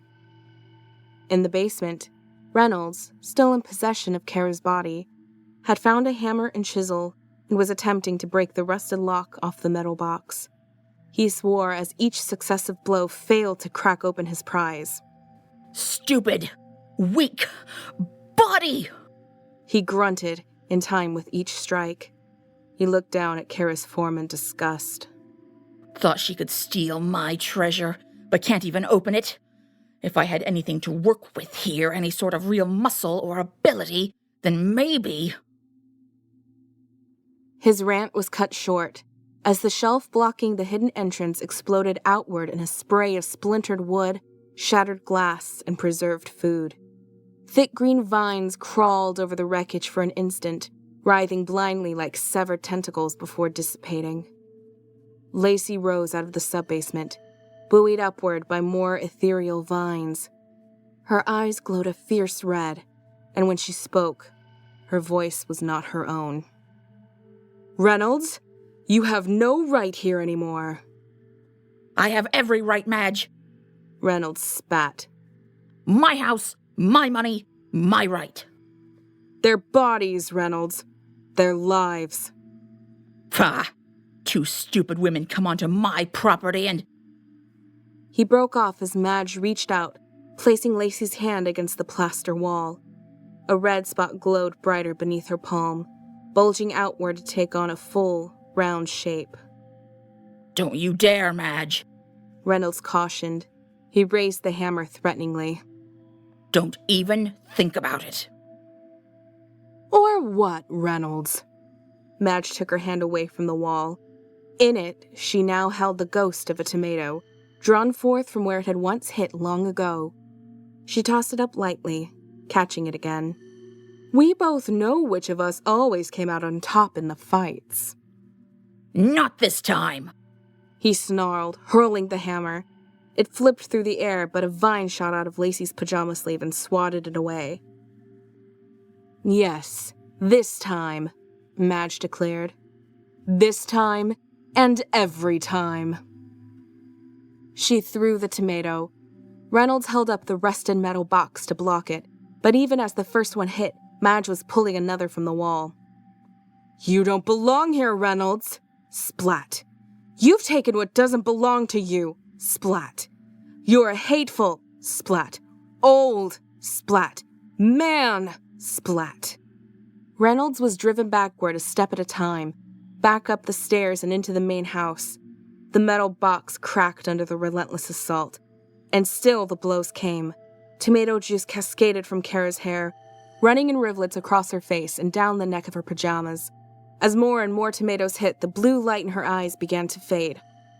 Still, Reynolds struggled for control. On his knees in the kitchen, he sneered up at Madge, looming over him. You'd never have beaten me if I'd had a better body than this woman. He spat. Madge laughed. You never won when you were alive, and you were a man then. Why would this be any different? She leaned down, crushing the phantom tomato in her fist. Its juices gushed out, spraying into Kara's eyes, nose, and mouth. She coughed, sputtered, and spat, flailing. She wiped the mess from her face to reveal her normal, albeit very confused eyes. Lacey? She asked. When did we get to the kitchen? I have no idea, said Lacey. Her eyes, too, had returned to normal. There were no signs of vines around her. The walls, though still spotted, no longer glowed. You trapped me in the sub-basement, and then... She shrugged helplessly. I what? Lacey, I would never... Okay, what am I covered in? She demanded. Lacey, still dripping with salt water, bent closer. Tomatoes? Kara stared for a minute, then started to laugh. Did Madge save us? I think she did, Lacey agreed. She too began to chuckle. In moments, the two were sitting on the floor, leaning on each other for support as they laughed hysterically, venting more emotions than they could name. Their laughter ebbed after a time. They simply held each other, saying nothing. Kara broke the silence. Want to see what's in the box?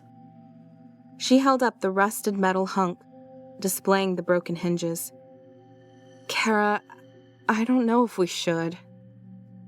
Come on, I think we've earned it. Let's see old man Reynolds' treasure. So saying, she wedged her fingers into the crack and pulled the box apart. Rusty metal squealed. The top pulled free. Hundreds of small rectangles fluttered free, sliding through the gap to land in the laps of the women. Lacey picked one up. It was a paper packet, folded shut and sealed with a light film of wax. The front bore two simple words: Globe Tomatoes. "They're seed packets," she said. Kara frowned. Reynolds' fortune was tomato seeds? Lacey started to laugh again.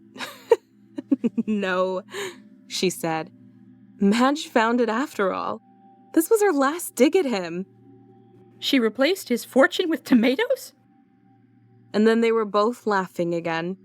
It felt cleaner this time, healthier. When they were done, they both felt relieved. "This works out pretty well, actually," said Lacey. Better than being rich? Well, no. But it looks like we're going to be able to start that garden.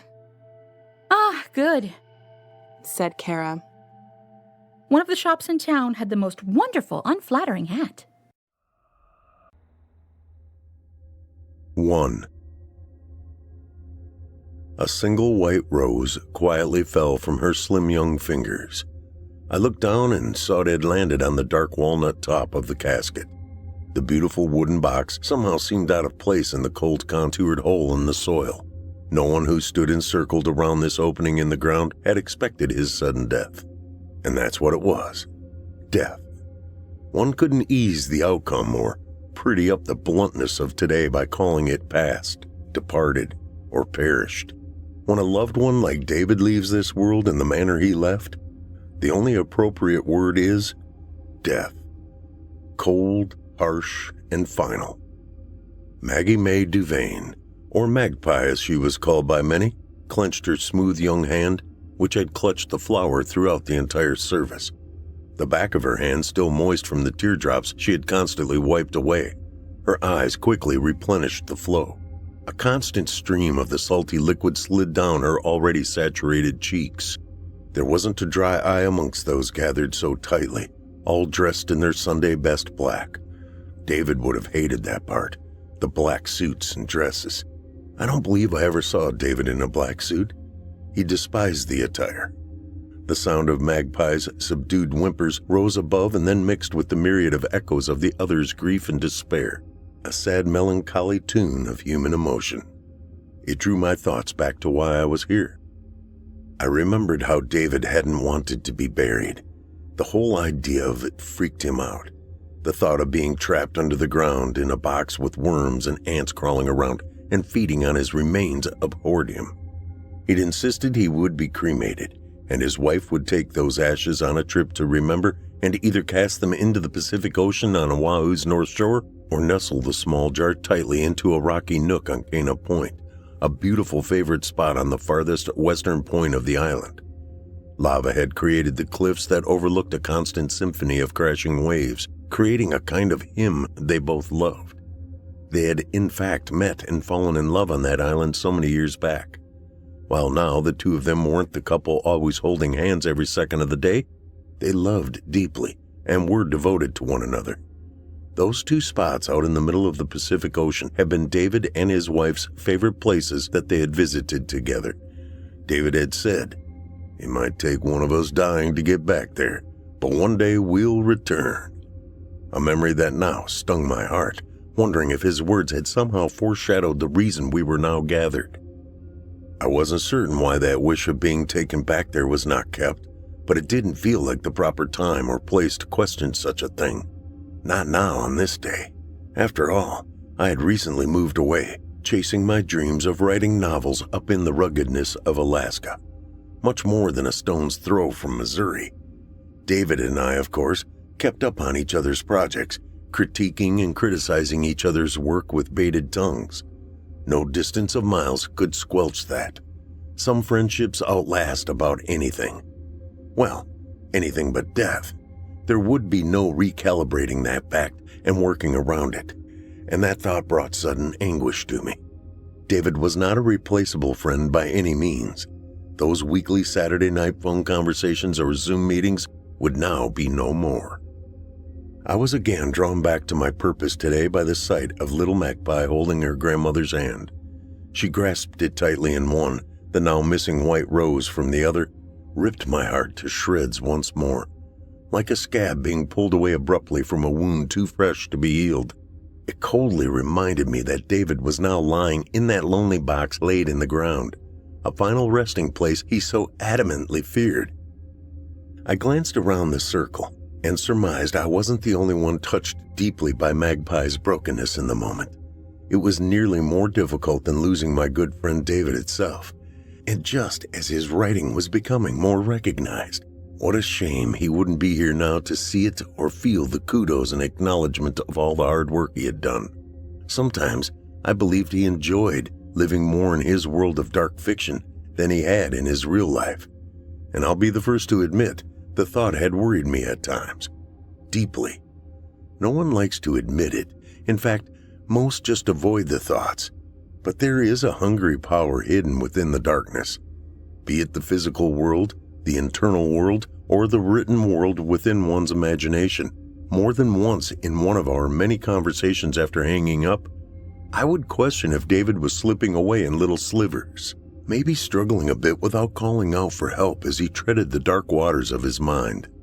There I go, thinking in the flowery internal language of a writer. I remember he used to goad me about the lack of ability to turn the writer's spigot off. I smiled briefly before his absence was announced to me again in the quiet sniffles from mourners in pain. More tears slid down Magpie's cheeks. Her little face was so contorted in sadness.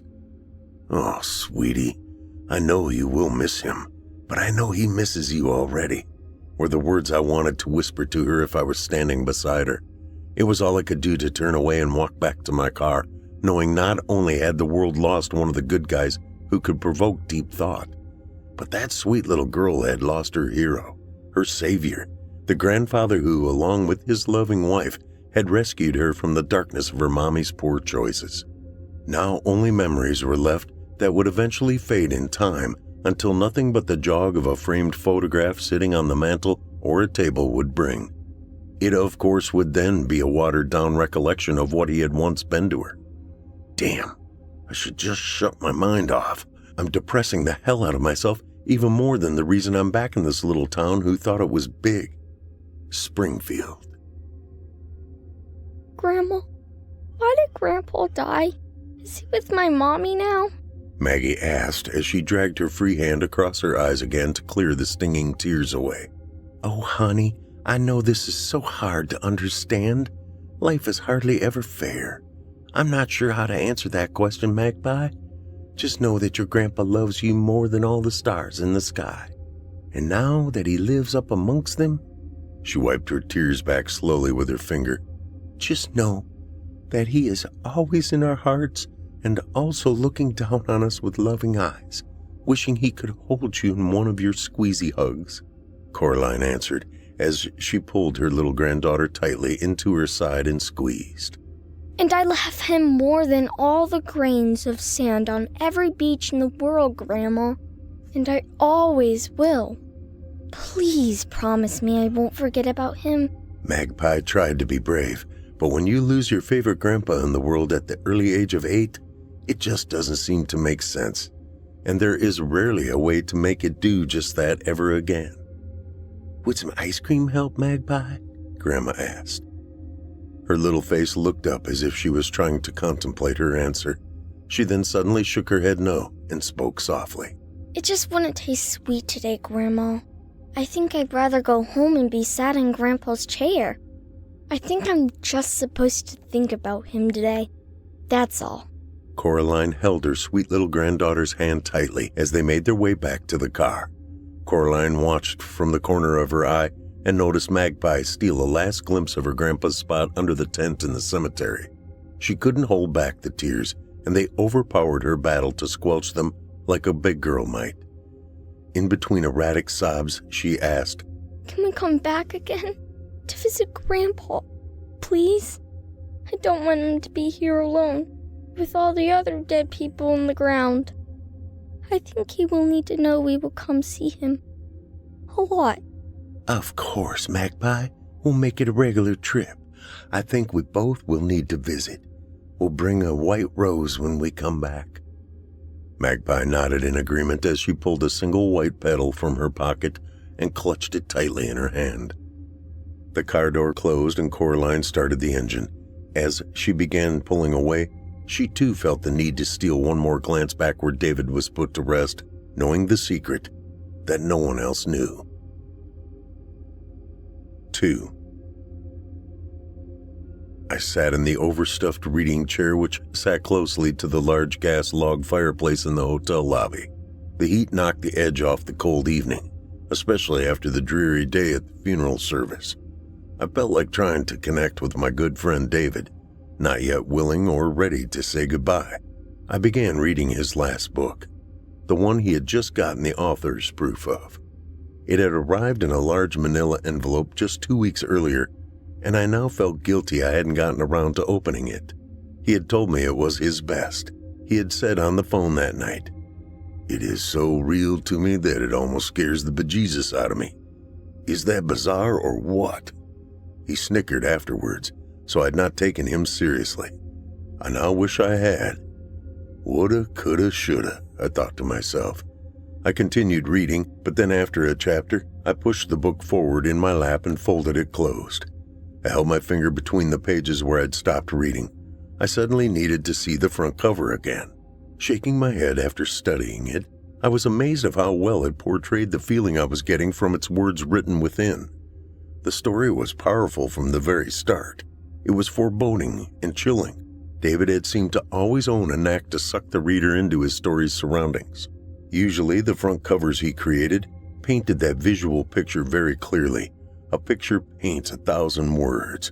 Well, David used both equally well. It was usually almost uncanny, as this one certainly was. It was as if each book he had published was truly a macabre twist of his own personal story he was telling. He was so in tune with the entire process.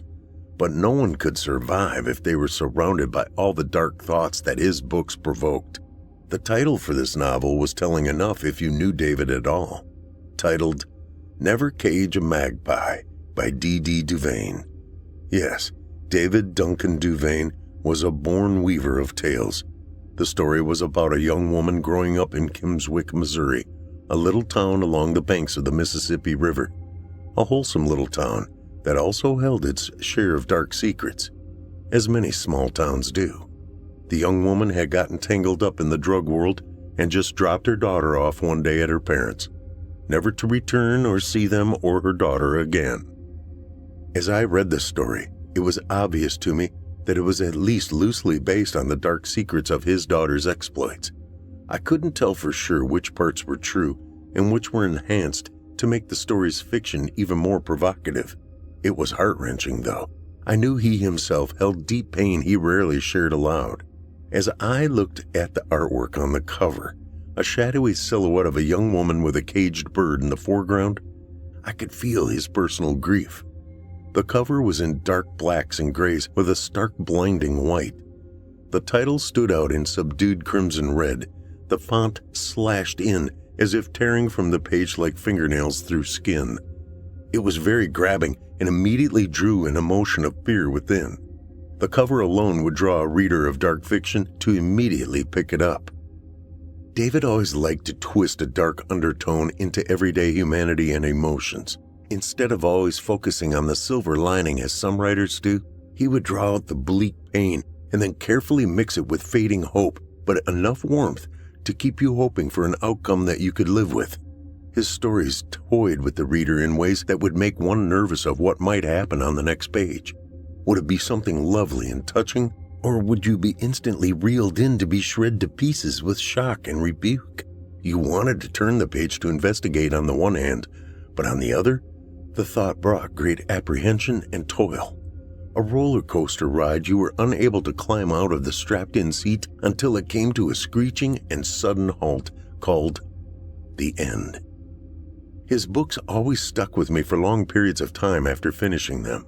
I would lay in bed trying to sleep, but instead would find myself reasoning with the characters and their choices as if I could convince them to reconsider and have a different outcome. As I reopened this book and began reading every word more carefully, I again became sucked back into the quagmire I now feared was his real world being displayed on paper. My heart suddenly went out to David. There isn't any way he couldn't have been tormented within. Was he writing books like this to aid his escape from the pain? Or was this the poison that enabled his darkness to overtake him, even feed him? Would anyone ever know that answer now? Did I truly ever know David like I had always assumed I did all these years? I immediately thought about Magpie. I wondered if she was okay tonight. My heart suddenly broke. She had lost her mother already only a short time back. That most certainly was devastating, especially in the way she was dropped off at David and Coraline's. Brandy, her mother, telling her she'd see her soon, but then disappearing into a life of choosing to stay away. And now out of nowhere, it seemed, David, crashing his car off the bridge into that cold, deep lake.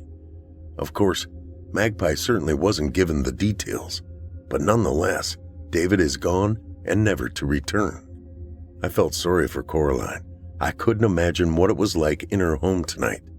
The whole thing seemed crazy and so abrupt. The oddity of it was that as I read on in his new yet unpublished book, I felt I was reading the script of what was to come in his real life. It was as if he already knew ahead of time and created this novel to tell the story once he was gone. Part of me couldn't read the words quick enough to find out what happened, as if I were a private investigator that had stumbled onto a hidden treasure trove of evidence. Of course, the other part wanted to throw the book down and never pick it up again, instead choosing to remember my friend as he once was before this tragedy robbed him from our world. God damn you, David, for not reaching out before leaving me with this quandary of what to do now that you're gone. I, of course, succumbed and turned the page to continue. Immediately drawn back in, I knew deep inside there never was any other choice to make. I'd been fooling myself to think there ever was. 3. But I saw him, Grandma. Grandpa was with me, and I read him a book. Magpie cried out. Her body shook as the tears flowed. Oh, honey, it was a dream, sweetie. I'm not surprised you would dream about him. Coraline rubbed Maggie's back to try and calm her. I love you, Grandma, but I want my mommy and my grandpa too. I know you do, Magpie. I do too, sweetie. Do you want me to crawl into your bed and snuggle? You're not going to leave me too, are you? She asked her grandma, her eyes staring intently into her Coraline's.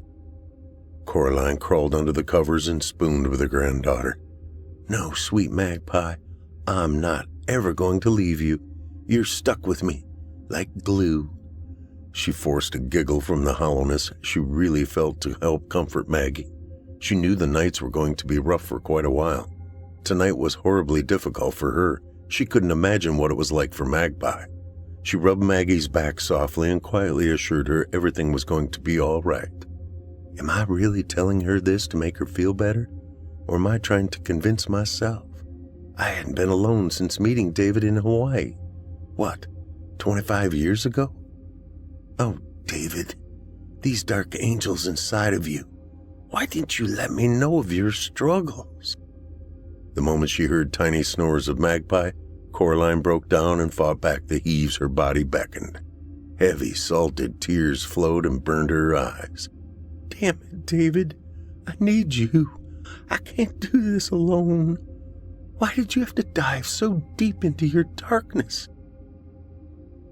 Life can be funny in a frightful sort of way, like when you truly feel like you are drowning under the total weight of the ocean. You're fighting to squeeze that one last breath into your lungs, giving you just one more minute of life. But then suddenly something snaps, and you find yourself treading that same water, except now you feel almost comfortable. Your head once again above the rough water's surface, you feel safe. That memory of the harsh and scary moments just seconds ago quickly fade into a distant past. You instantly forget the paralyzing pain that had just held you captive in fear. Yet you always remain cognizant of the struggle hovering overhead. This is everyday life suffering with depression and anxiety. Coraline woke up and sensed she had been with David. She knew it was impossible, but when there was movement in the bed beside her, she quickly turned, almost expecting to see him lying next to her. She instead found Maggie. The warm feeling of imagining it was David lying next to her did not, however, dissipate. She tried to hang on to the sensation if she could. Her granddaughter's overheated young body was the source of comfort which helped feed her ability to maintain this moment of thought. Coraline instantly felt as if she would be able to continue and even grow her life back to a sense of normalcy. She felt David somehow gave her that miraculous feeling of instant confidence, even though he wasn't here. He was still inside her heart and helping her steer the bow of their ship into the direction needed. She'd have to keep convincing their little Magpie, but she felt a sense of conviction that was not there yesterday. Maggie woke up and surprisingly, her mood wasn't full of the sadness or distress it had been at bedtime last night. Her first words surprised Coraline.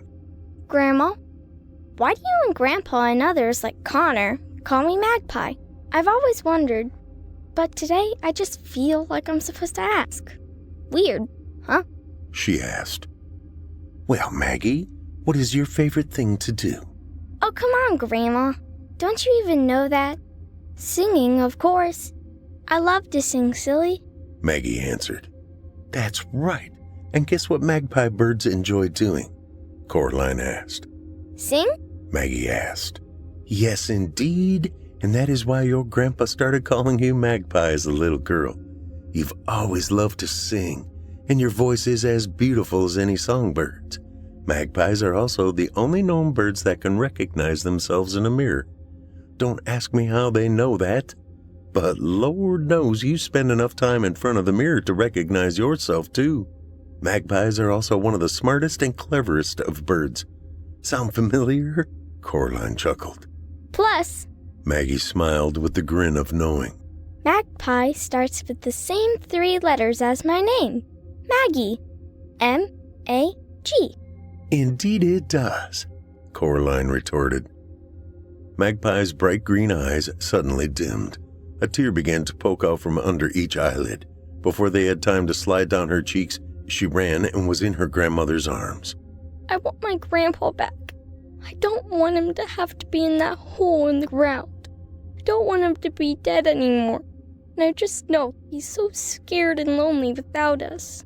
We'll go today to check, Magpie. Coraline knew she couldn't cave and start something that may impede her healing, but she was weak. We can't do this every day, but I think today is appropriate. 4. The phone rang and Coraline got up to answer it. Hello? Oh, hello, Connor. It's good to hear your voice. Do you have a moment? He asked. I suppose. What's on your mind? Have you read David's last book, Cora? There was a brief silence on the line. Well, I didn't know you even had copies of it yet. And I'm sure you know that his later books are not really something I enjoy reading. Too much of the dark side of life. I know, Coraline, but he had sent me an author's proof a couple of days before I'm sorry, I hate to bring anything up, but this book, This is very strange. What do you mean, Connor? Strange like how? I can't explain it over the phone. Can we get together sometime soon, before I have to head back to Seward? And Magpie, how is she? Moody and teary-eyed one moment, and then almost normal the next. So, you've not seen the cover either? Or the title of this book? Connor inquired. No.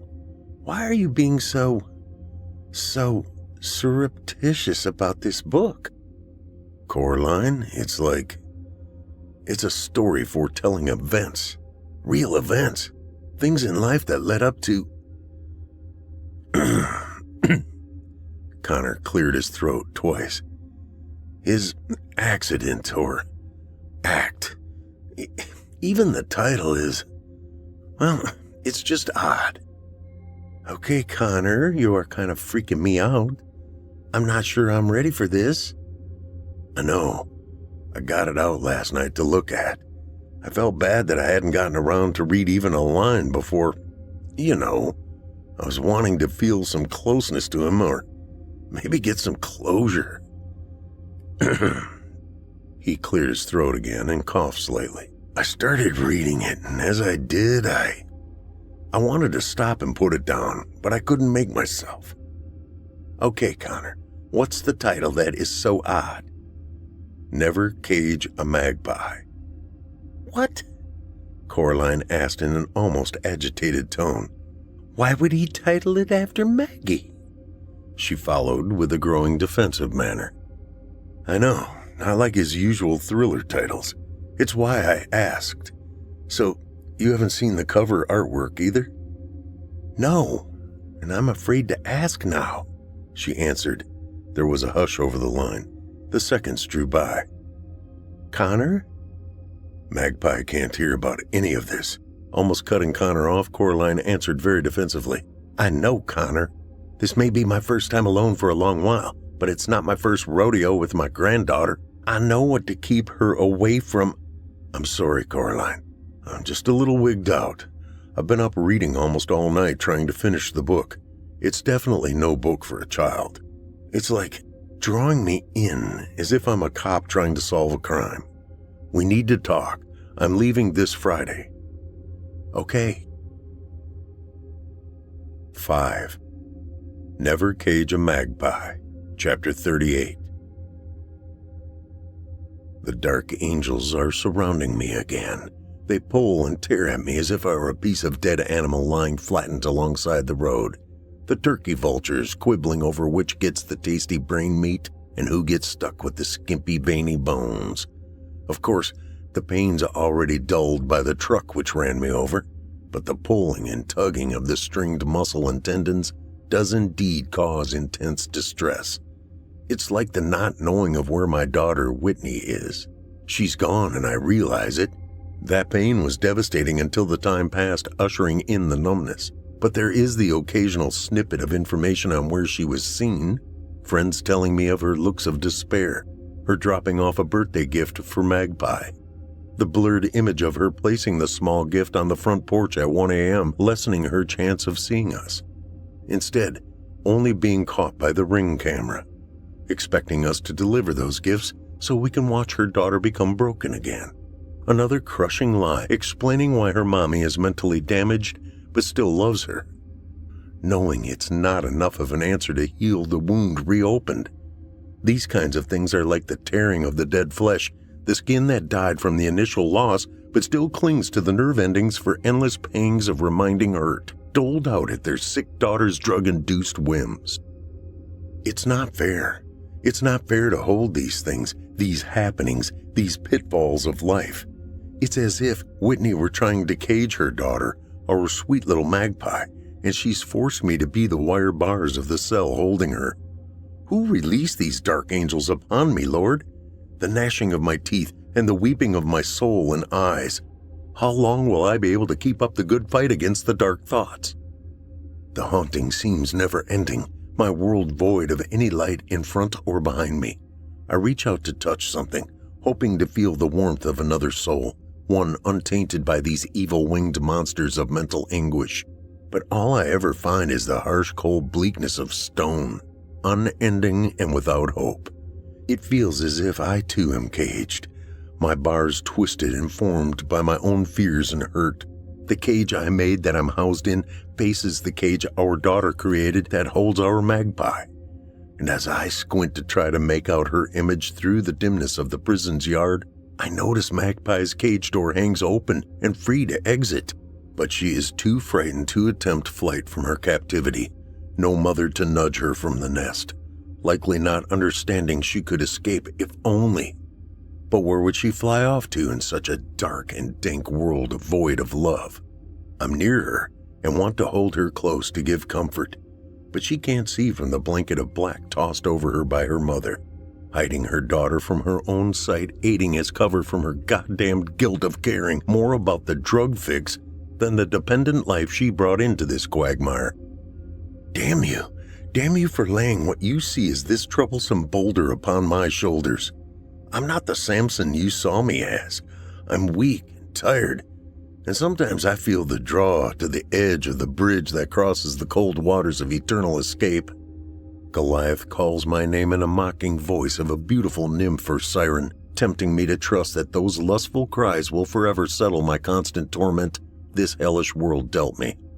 I would beg to be allowed to surrender, but by doing so, the internal shame would be exposed for all to take notice and judge my weakness. That's right, goddammit. Pride is the strong root of the evil that drags me downward into the depths. Coraline's eyes were wet pools of overflowing tears. Her sobs weighted with the heaviness of granite. Her body heaved in waves of broken pain. I attempted comfort, but how helpful is a freshly broken cup to carry the warm consolatory elixir to another's suffering? All I could do was say, "I'm sorry, Coraline, but you see why I had to meet with you, don't you? This cover, these words." Coraline looked deep into my eyes with almost a child's questioning eyes, begging for answers I had no possession of. Why did he write this, Connor? Why? It's pain and evil and devastation. Did he really feel like this? Why couldn't he tell me? Or you? You were his best friend, for God's sake. You didn't see this coming? Or talk about any of this when you met every week? Did he intentionally drive off that fucking bridge? Is this what this is saying? How could I not see he was dying inside? I'm sorry, Coraline. I had no idea either. I didn't know he was so riven and splintered. As I read his book, I found myself constantly beating myself up for not seeing any of these signs. I'm a blind fool and a failed friend. My head dropped and I covered my tear-filled eyes, keeping Coraline from seeing them. I've canceled my flight home for now. I want to be here for you as long as you and Magpie need me. 6. I laid the book down on the table, face down as I couldn't look again at the image it held. I was empty. The goddamn book had been like a magnet drawn to me as if I were steel. I felt like each word from that book cut deep and tugged one more tidbit of mental flesh from my brain. As painful as it read, and as telling of the hidden turmoil as it was, David was right. It was powerful and his best writing. I couldn't imagine another author having written something with more potency within to tug at the reader's heart. His book had left me totally worn, ragged, and scarred, figuratively gasping in a pile on the floor after being run through with his written word sword, writhing in its aftermath. I didn't believe I could read another book of David's after reading this one. Even if he were still alive and writing, I wouldn't be able to understand the need.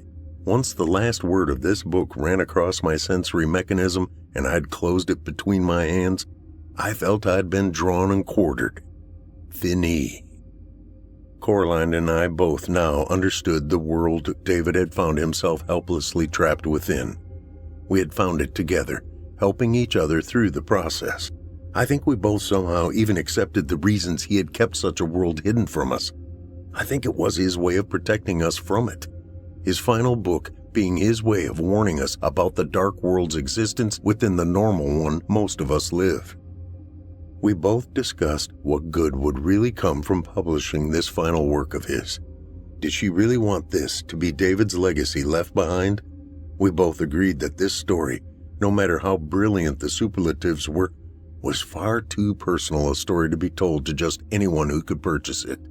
It was dangerous in a way, hurtful.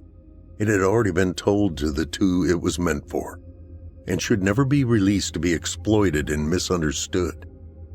Coraline then informed me of her little secret that she had kept from the world. She hadn't had David's body cremated for a reason. She told me it was because David's body may have not been recovered. There was a body found within the car, no doubt, but she believed it wasn't David's. She hadn't told the authorities because they already assumed it was. They never tested the DNA or dental work. But there was jewelry on his body that wasn't his. A necklace. One she had never seen before.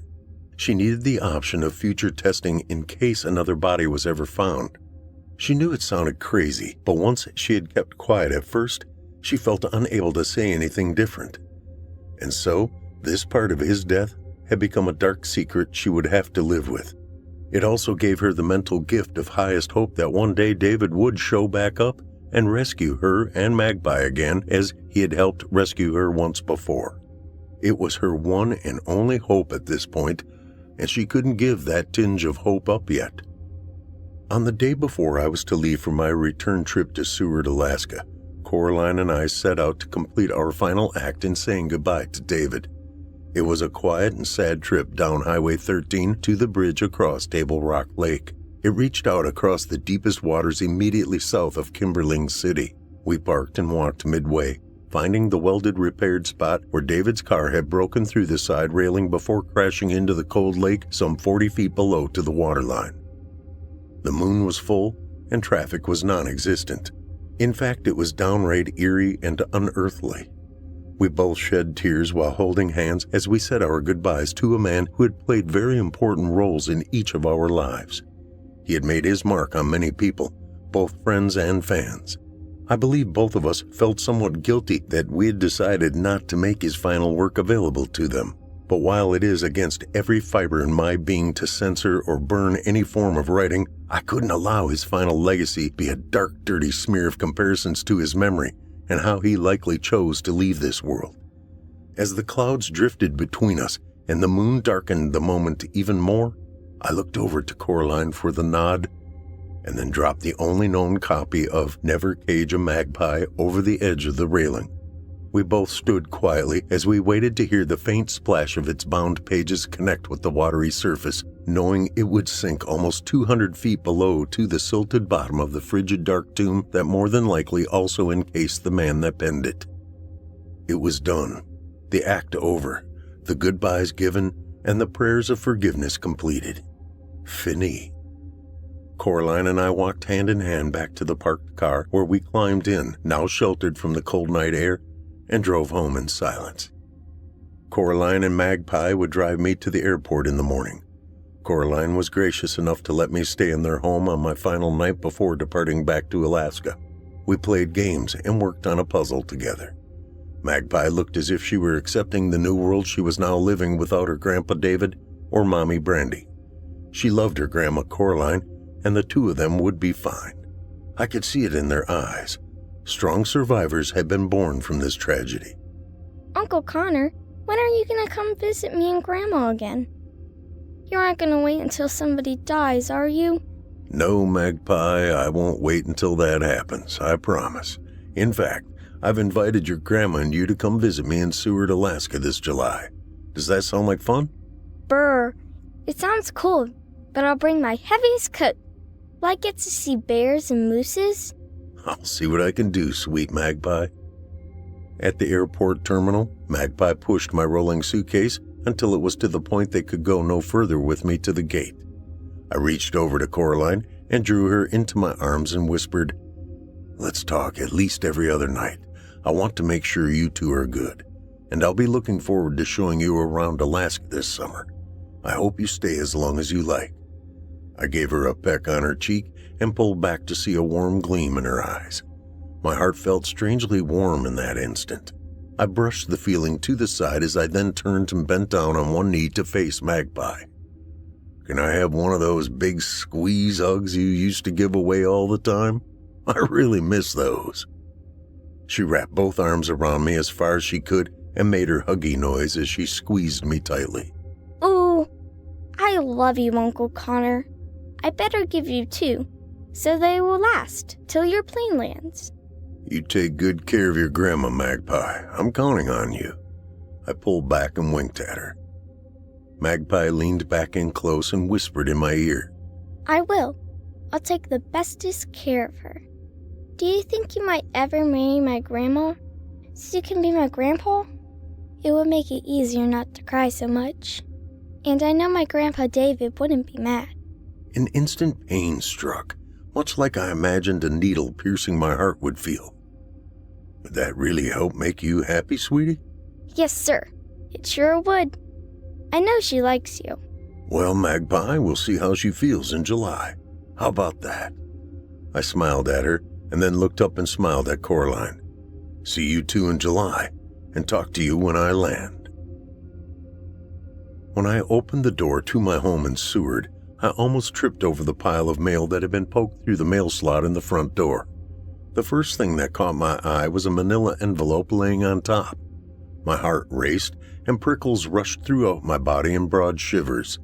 I bent down to pick it up, holding it close to my face to read whatever was written on the outside. It was like deja vu as I began to tear the edge open after not finding a return address on it anywhere. My fingers still chilled from the frigid air outside, I pulled the opening of the envelope wide enough to see a book. I walked over to my kitchen bar and spilled the contents onto the marble top. My eyes surely stood out as huge white orbs as a look of shock certainly washed over me.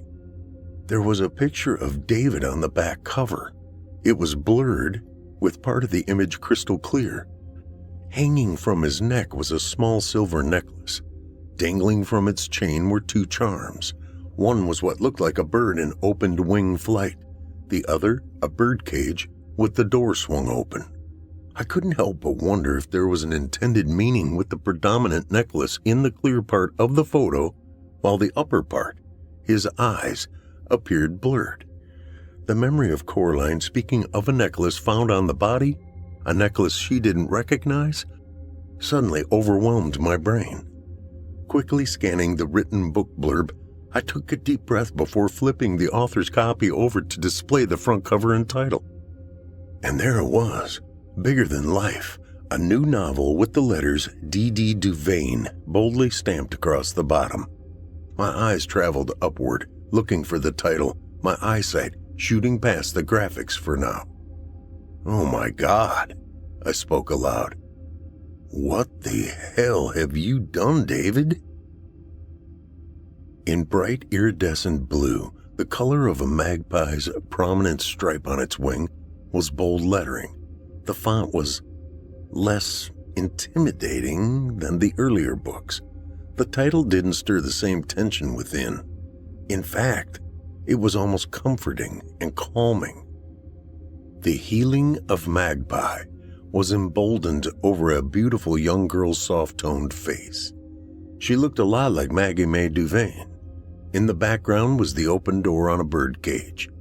The image of a bird soaring in free flight high above in the white clouds, fading into a bright-colored sunset over the water's horizon. This cover was as different from his last book as darkness is to daylight. I stood dumbfounded. I left my suitcase dumped alongside the rest of my piled mail and walked with David's book in my warming hands over to my reading chair. I turned up the heat on the gas log and flipped my reading light to its brightest setting, then sat down. I was mesmerized as I read a handwritten comment on the inside title page. "To my best friend in this world, Connor, I know you have more than likely suffered a gamut of emotions at my causing. Everything from wonder to frustration, love, anger to hate, and most everything in between. You know I've always enjoyed toying with people's emotions, and yours would be included. I can't tell you where I am or what happened.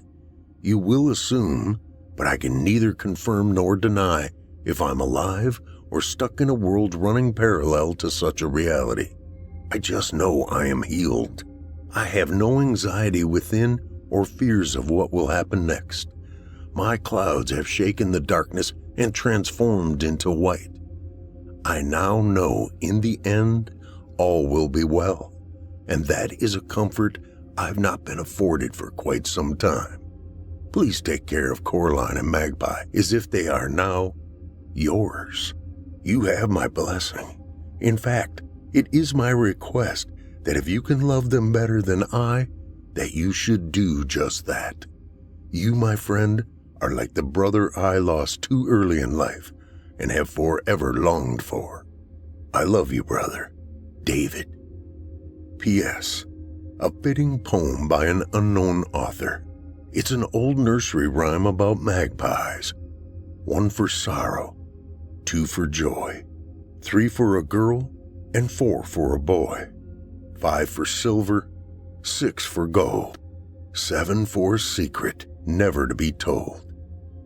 You have my blessing to let Coraline in on our little secret. I imagine this is a much more fitting book for her to enjoy than my last several. Someday, when the timing is right, please let my little Magpie know this secret too, and tell her I was always nearby, watching and loving her the entire time. I'm so sorry her mommy was so sick and pitiful.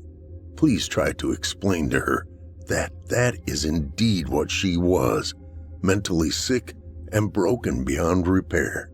I shared my little Magpie's pain from the loss of Brandy also. We can't make people change or live like we want them to, no matter how much we love them and them to do so. I finally accepted that I did my best to save her, and there was nothing more that could be done. One must want to save themselves and not expect others to do so. She did love her little Magpie, though. I will always believe that. Brandy just didn't know how to walk the tight wire that was her path to a happy ending for all involved. I hope you enjoy the read, my good friend. Know that I've turned over a new leaf. The darkness has subsided into light, and the pain into a comforting happiness with contentment. My only regret is being separated from my dear family I love so much. And you, my dear friend, please help make them understand none of this was them. Even though I feel healed, that long path of brokenness never fully heals enough to know if you go back, you will survive any better. Understand, the leaving is not so dark and foreboding as the living can be. David. I sank down into the chair cushion, prepared for a long evening of reading. I turned page after page, amazed as usual, but in a much different flavor.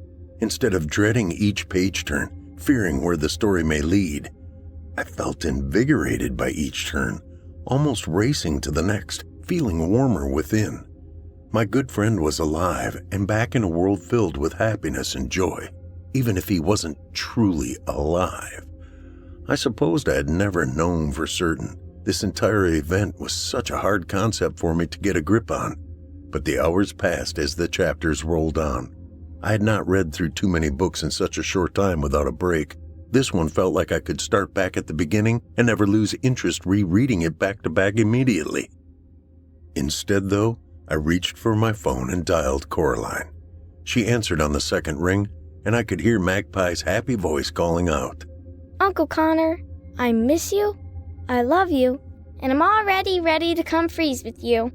Me too, Magpie. Me too. I smiled briefly to myself, warm goosebumps invading my skin from head to toe. Coraline, honey, you won't believe what David has done. Have I got a story for you?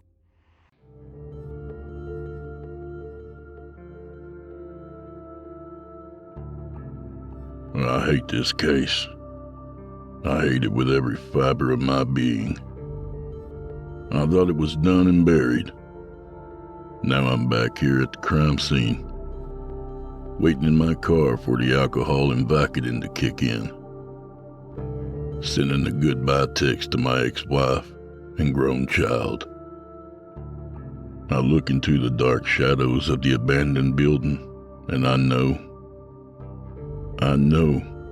in my deepest heart of hearts, I am going to die in there. Once I feel the joints stop hurting, my chest stop burning, and my vision blurs at the edges, I step out into the street. The rusty doors of my old Buick squeal in protest. The old abandoned St. Emily's. Been abandoned for 10 years now. They built a new one on the exit to the freeway. Its glowing billboard offered quick care and service. Healing with hospitality was the new hospital's slogan. But not this one's. No. This wretched building had witnessed the deaths of hundreds over the years.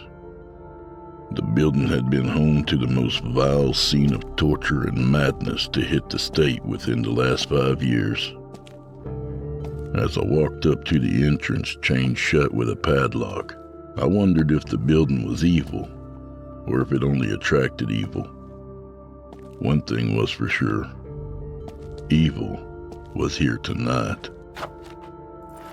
I fished in my coat pocket for a key, hoping it would still be the same one from 5 years ago. It took a little bit of work, but finally the padlock popped open. I walked into the dark hallway next to the stairs. This entrance used to be for employees only, but I knew it well, and I knew I had to get to the 8th floor. As I climbed the stairs, my mind raced back to 5 years ago. I had just started my PI business back then. It was my first big case after my early retirement. My old partner threw me the lead. 4 girls had gone missing in the city within the last 4 months. The last girl was 19-year-old Vivian Straub. Disappeared after taking a night class at the local community college. The case was closed when Major Crimes caught the suspected murderer, a human stain named Jeremy Whitmore. Jeremy was caught after he tried to abduct another woman. This woman pepper sprayed him and stabbed him through the cheek with her car keys. Good for her. Jeremy was tracked down the next day and dogpiled by SWAT. In his interrogation, he admitted to the abductions of the girls. All 20 of them. Yeah, that's right, 20. There was no way he did all of that. He was literally borderline retarded, and 3 of the 4 girls were taken within walking distance of his apartment. He prayed off to college down the road, but not the college Vivian was taken from. She was taken from a college 40 minutes away. It wouldn't be the first time a serial killer exaggerated their numbers. Once they realized the jig was up, they wanted that Charlie Manson fame. He claimed to have killed a girl every night. Would start ranting and preaching when pushed on the details and logistics of his kills. The mayor's office was putting a lot of pressure on the PD to close the case. Jeremy was slowly giving out details on where he hid the bodies. He would eventually get to Vivian, right?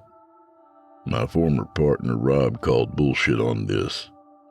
He said he was in the interrogation room with a dipshit Fed asking questions. Rob said the Fed led Jeremy into questioning to connect him to Vivian. Of course Jeremy knew of the college Vivian was taken from. He had lived in this town all his life. And that's not the worst of it. There was a voicemail from the night Vivian disappeared. She had called her brother, who was at home waiting on her. She said she was walking to her car and wanted him to stay on the phone with her until she made it. She had said they were following her.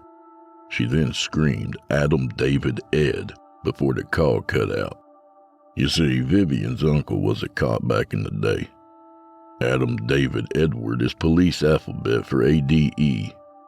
Vivian was reading off a license plate, just like her cop uncle had taught her, before somebody grabbed her.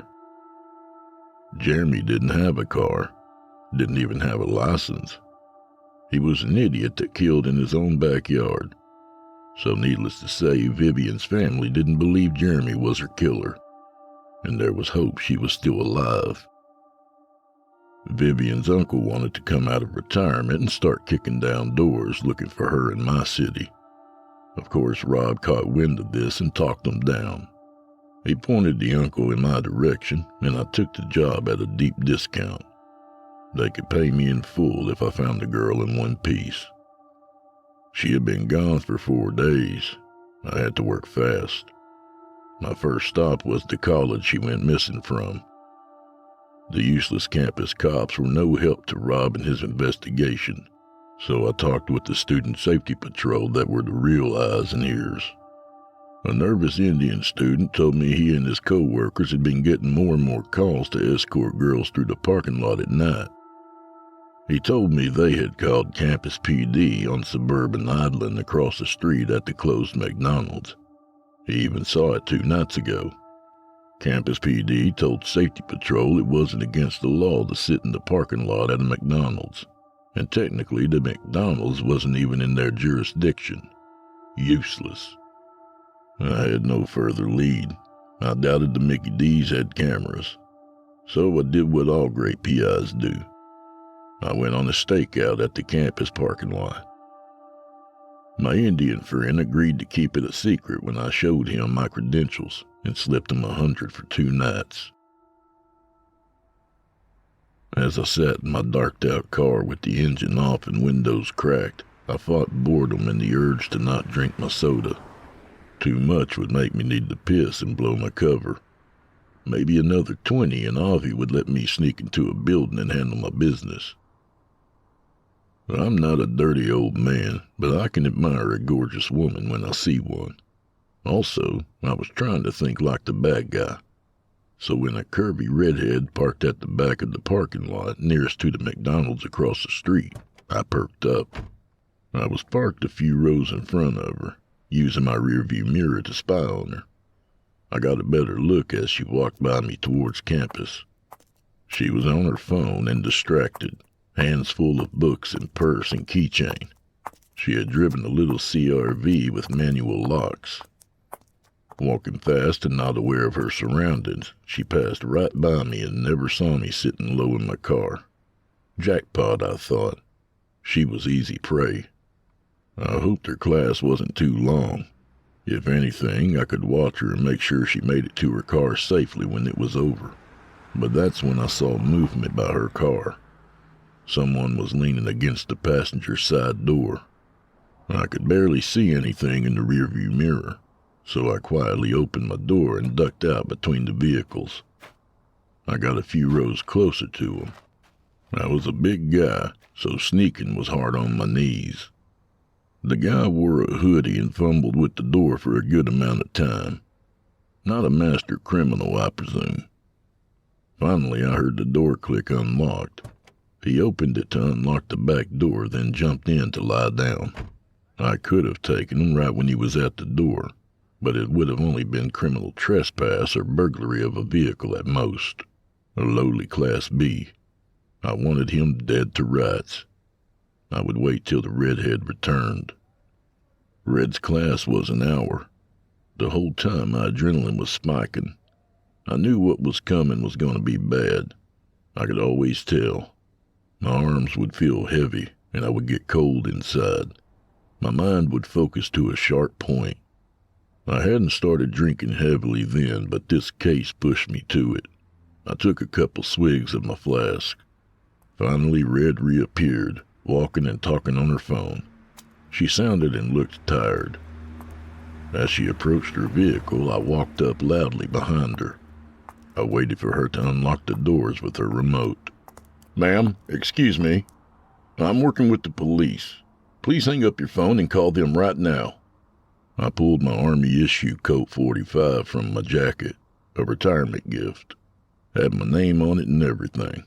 Hoped it would only be used for show. The silver gleam of it caused her eyes to widen. What? What? She stammered. "Stand back. There's someone in your back seat, I said as I leveled the pistol at the car. She did, and I announced loudly, "Come out, shithead. Let me see your hands." There was a moment of silence. Then the car started rocking and I could hear banging on the door. Red whimpered and ran to hide behind another car. All I heard was, "Oh, Jesus! Oh, Jesus! Oh, Jesus!" as she fled. The back door kicked open and I heard a snort and a cough from within. A man sat up and started squirming out feet first. He was draped in shadows, but I could see he was tall and lanky. He stood up to face me. Both his hands had bloody bandages wrapped around them. He pulled back his hood to show me a toothless grin and a pus-filled missing eye. I took a step back in horror. His face was covered with sores and cuts. He was missing a left ear, and he smelled like decay. "Get on the ground now," I commanded. He snorted and spit at me. "Yes, cat shit. Pervert with purple eyes. I see you. I see you, Mr. Squiggles." I knew this was meth speak, so I reiterated my position. "I'm not a cop, brother. I'll stack this clip in your face and claim self-defense." He lunged at me. He almost fell to the ground by tripping over himself. My shot rang out and busted the window behind him. He shot back up and grabbed a hold of my weapon with both hands. We both wrestled over it. One of us must have hit the button to eject the mag. It clattered across the ground. Damn, only one round in the chamber now, and he had crazy meth strength. "The Lord does not die tonight, Squiggles!" He screamed at me with his rancid hot breath. He was going to kill my out-of-shape ass with my own gun. I angled the gun towards the ground and fired the last shot to ricochet across the asphalt.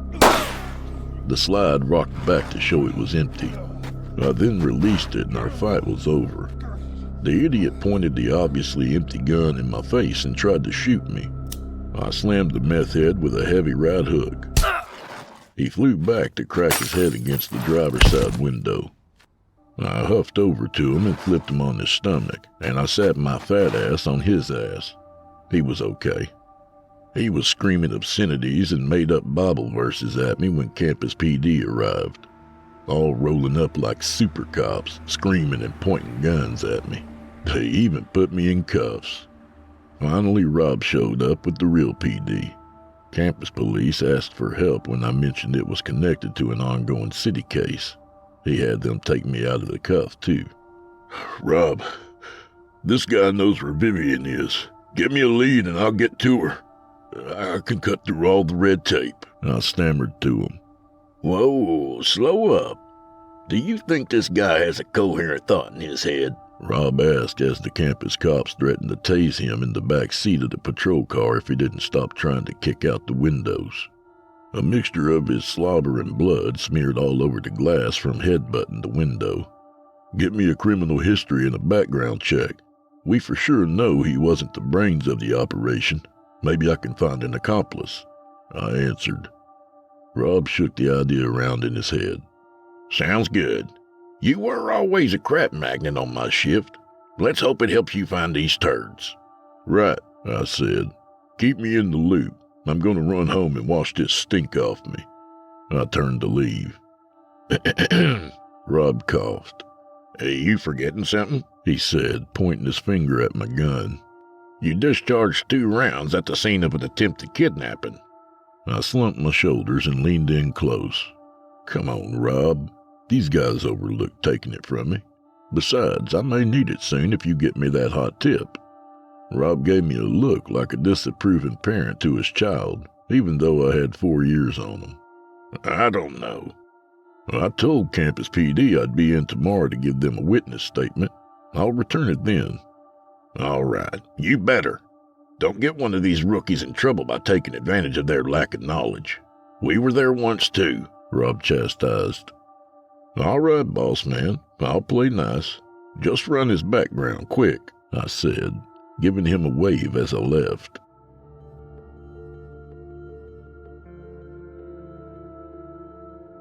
I had gotten home and taken a shower. I tried to abstain from the drink, but my knees were barking and waiting around made me nervous. 5 tramadol and a shot of the good vodka I kept in my freezer made me right. Back in those days, I used the excuse that I needed it to be on top of my game to keep me alive in the field. So what if I was a little intoxicated? Being in pain was worse, right? My phone rang around midnight. It was Rob. William Kent Smith, age 28, used to be a janitor at the old St. Emily's. Been on the street since it closed. But it gets better.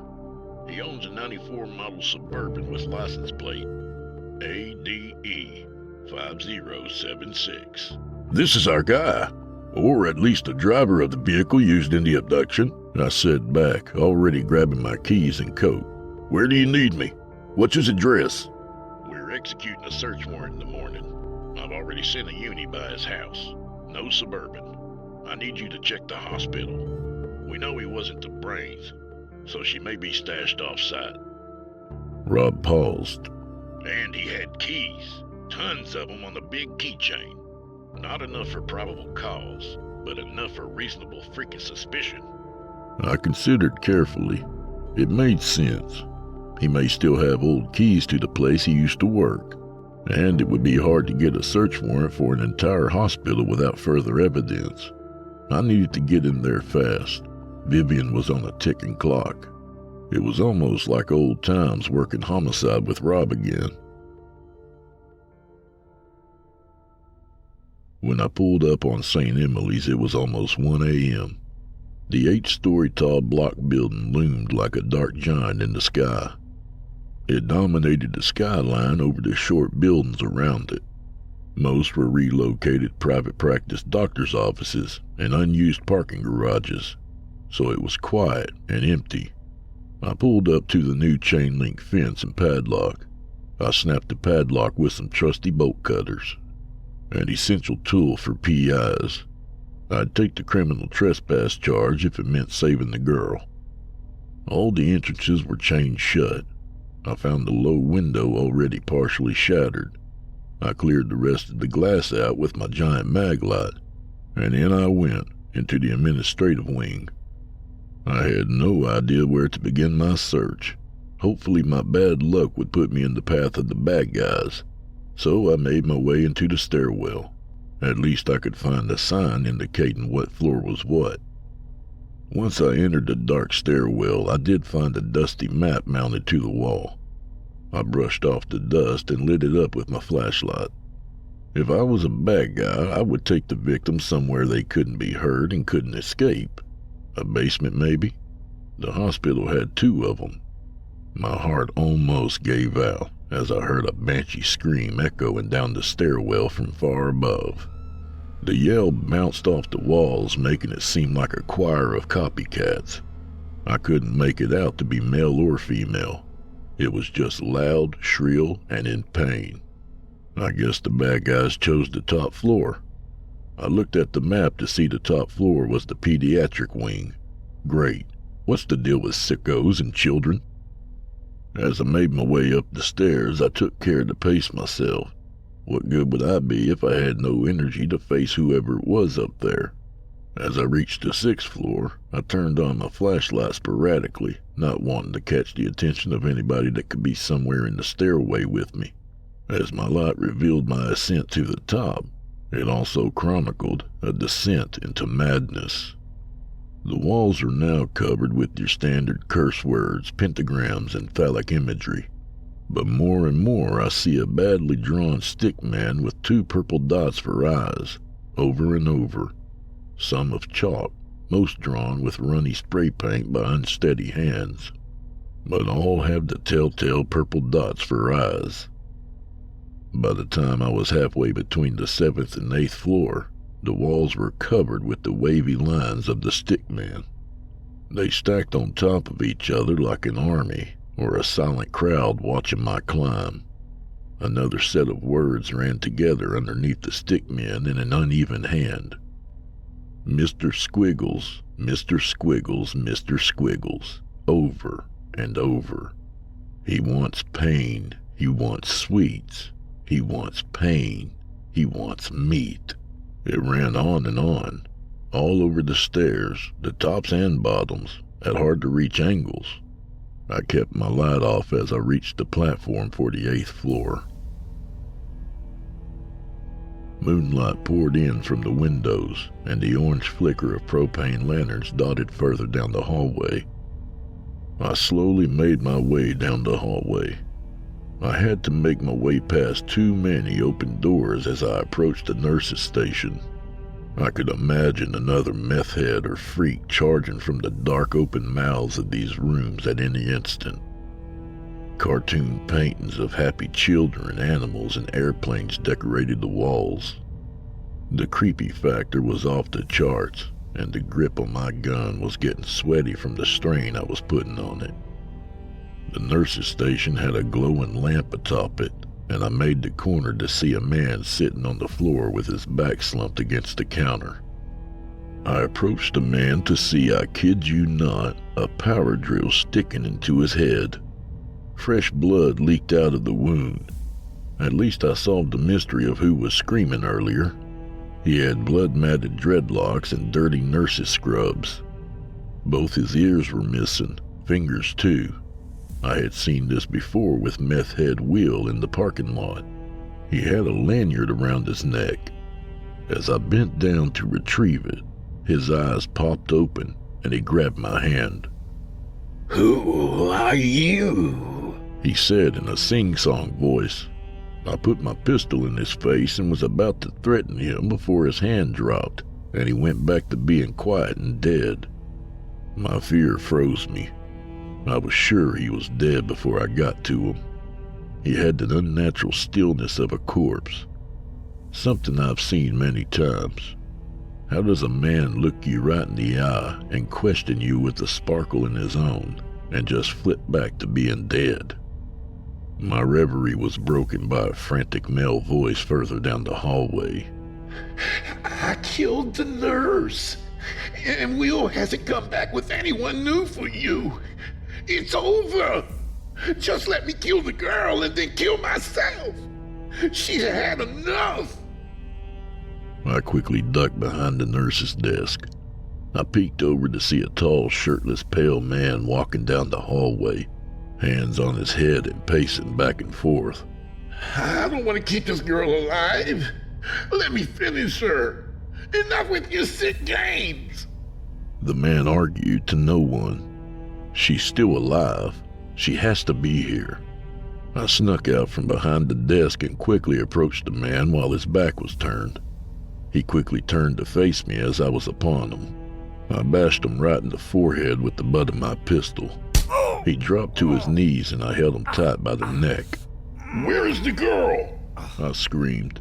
Now facing me, I got a good look at his ugly mug. His eyes were bloodshot and infected from tiny cuts under his eyes. His cheek on the right side of his mouth was hanging off like a piece of ham, showing a skeletal smile underneath.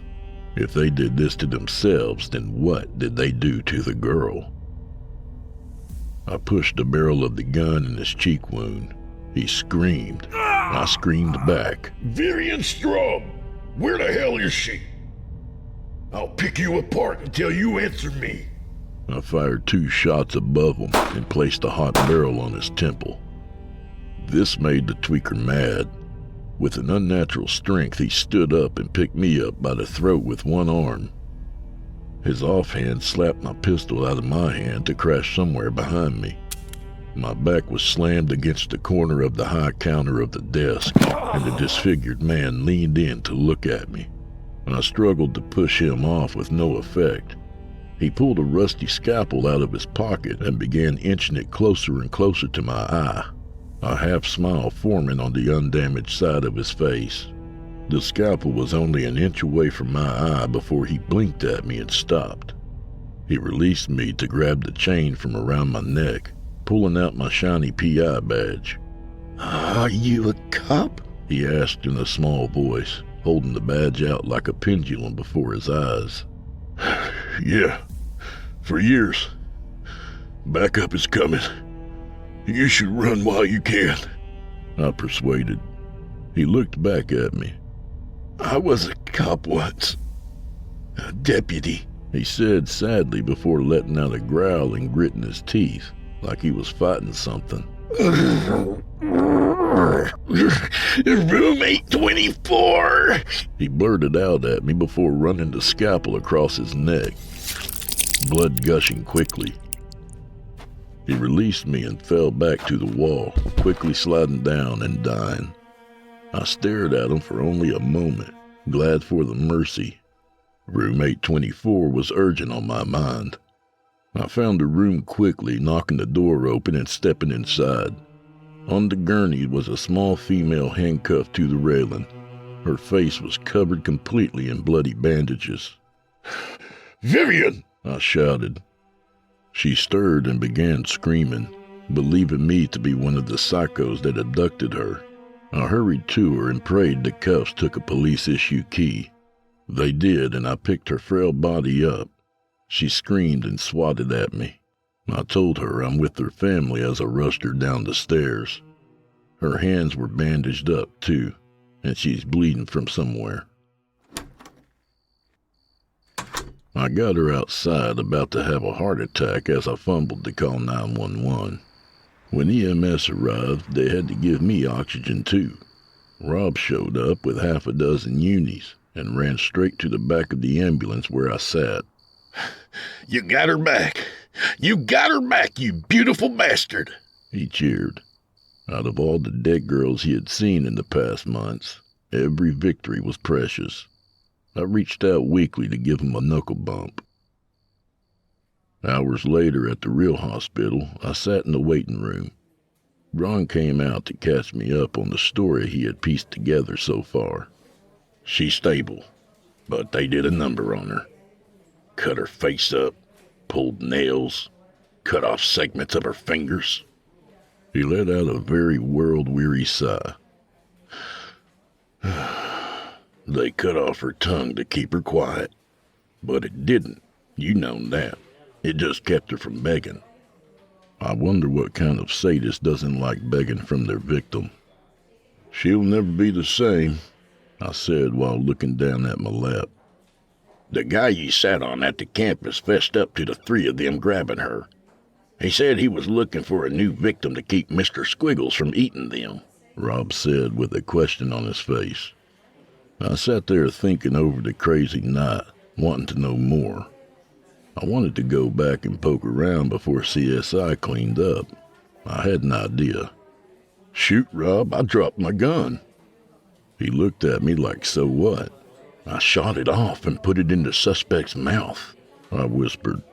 It'll raise questions on the ethics I used during my investigation when CSI finds it.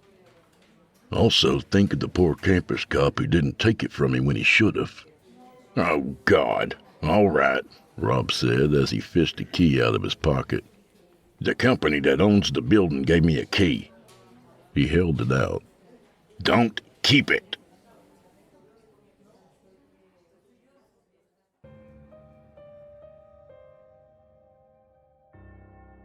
Early morning around 5 a.m., I roll up to the abandoned hospital.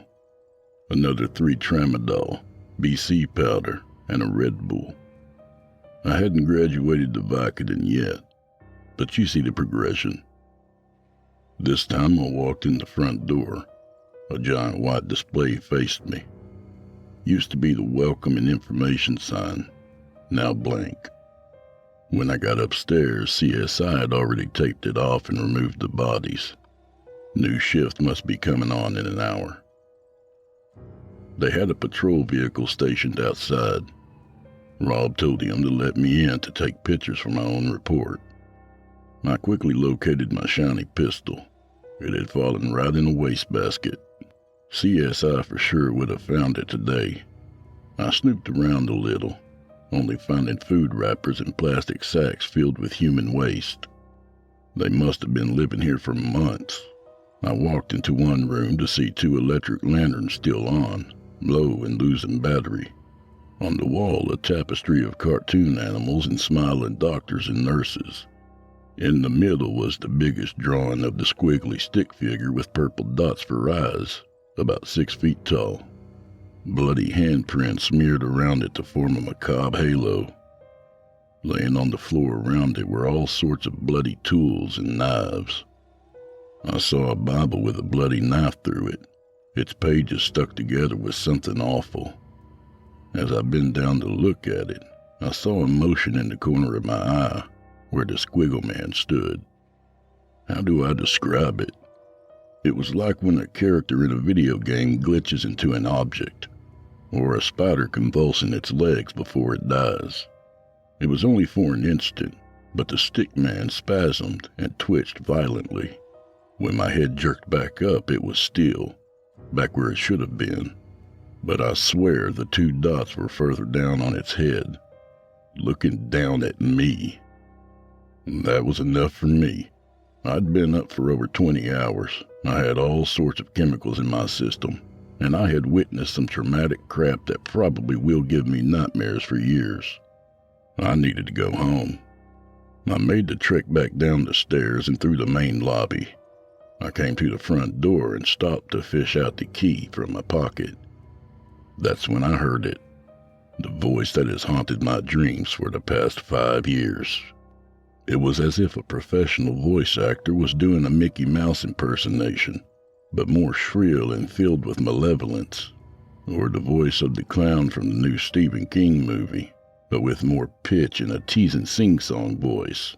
Who are you? I spun with my gun out.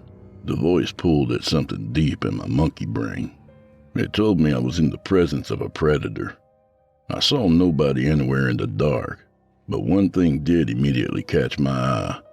On the giant wide display was a large drawing of a squiggly stick figure with 2 purple eyes. It was around 5 feet tall and had one hand up, as if waving goodbye. Well, I got the hell out of there. I swore to myself I would never be back. Whatever was haunting this hospital was outside the all-seeing view of God. It felt cold and evil. I just somehow knew.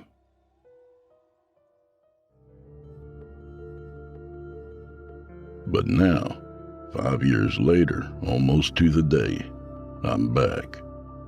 And I know it's up there, waiting for me to come in. Like the wolf tempting Red Riding Hood to put her head in its mouth. It's waiting for me to finish what we started.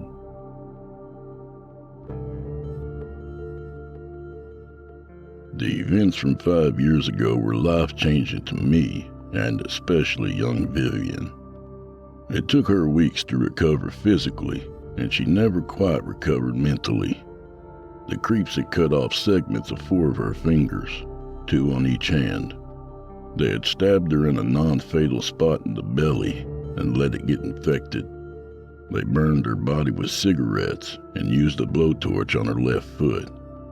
Worst of all, they cut out her tongue. It was some sort of game for them. One of them, Julian Arno, used his knowledge as a nurse to keep her from dying.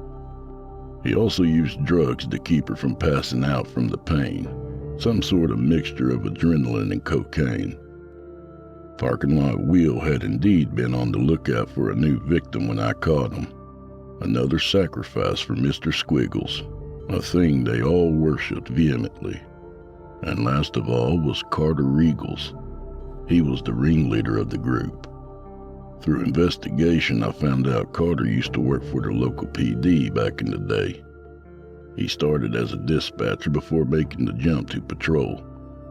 Seems he was a deputy somewhere in East Texas before all of that. I found FTOs and officers who had worked with Carter. All reports say he was a good cop, but he was jumpy and refused to work night shift. He only made it 2 years before resigning for personal issues. Somewhere in the 2 years, he worked an extra job at St. Emily's when it was operational.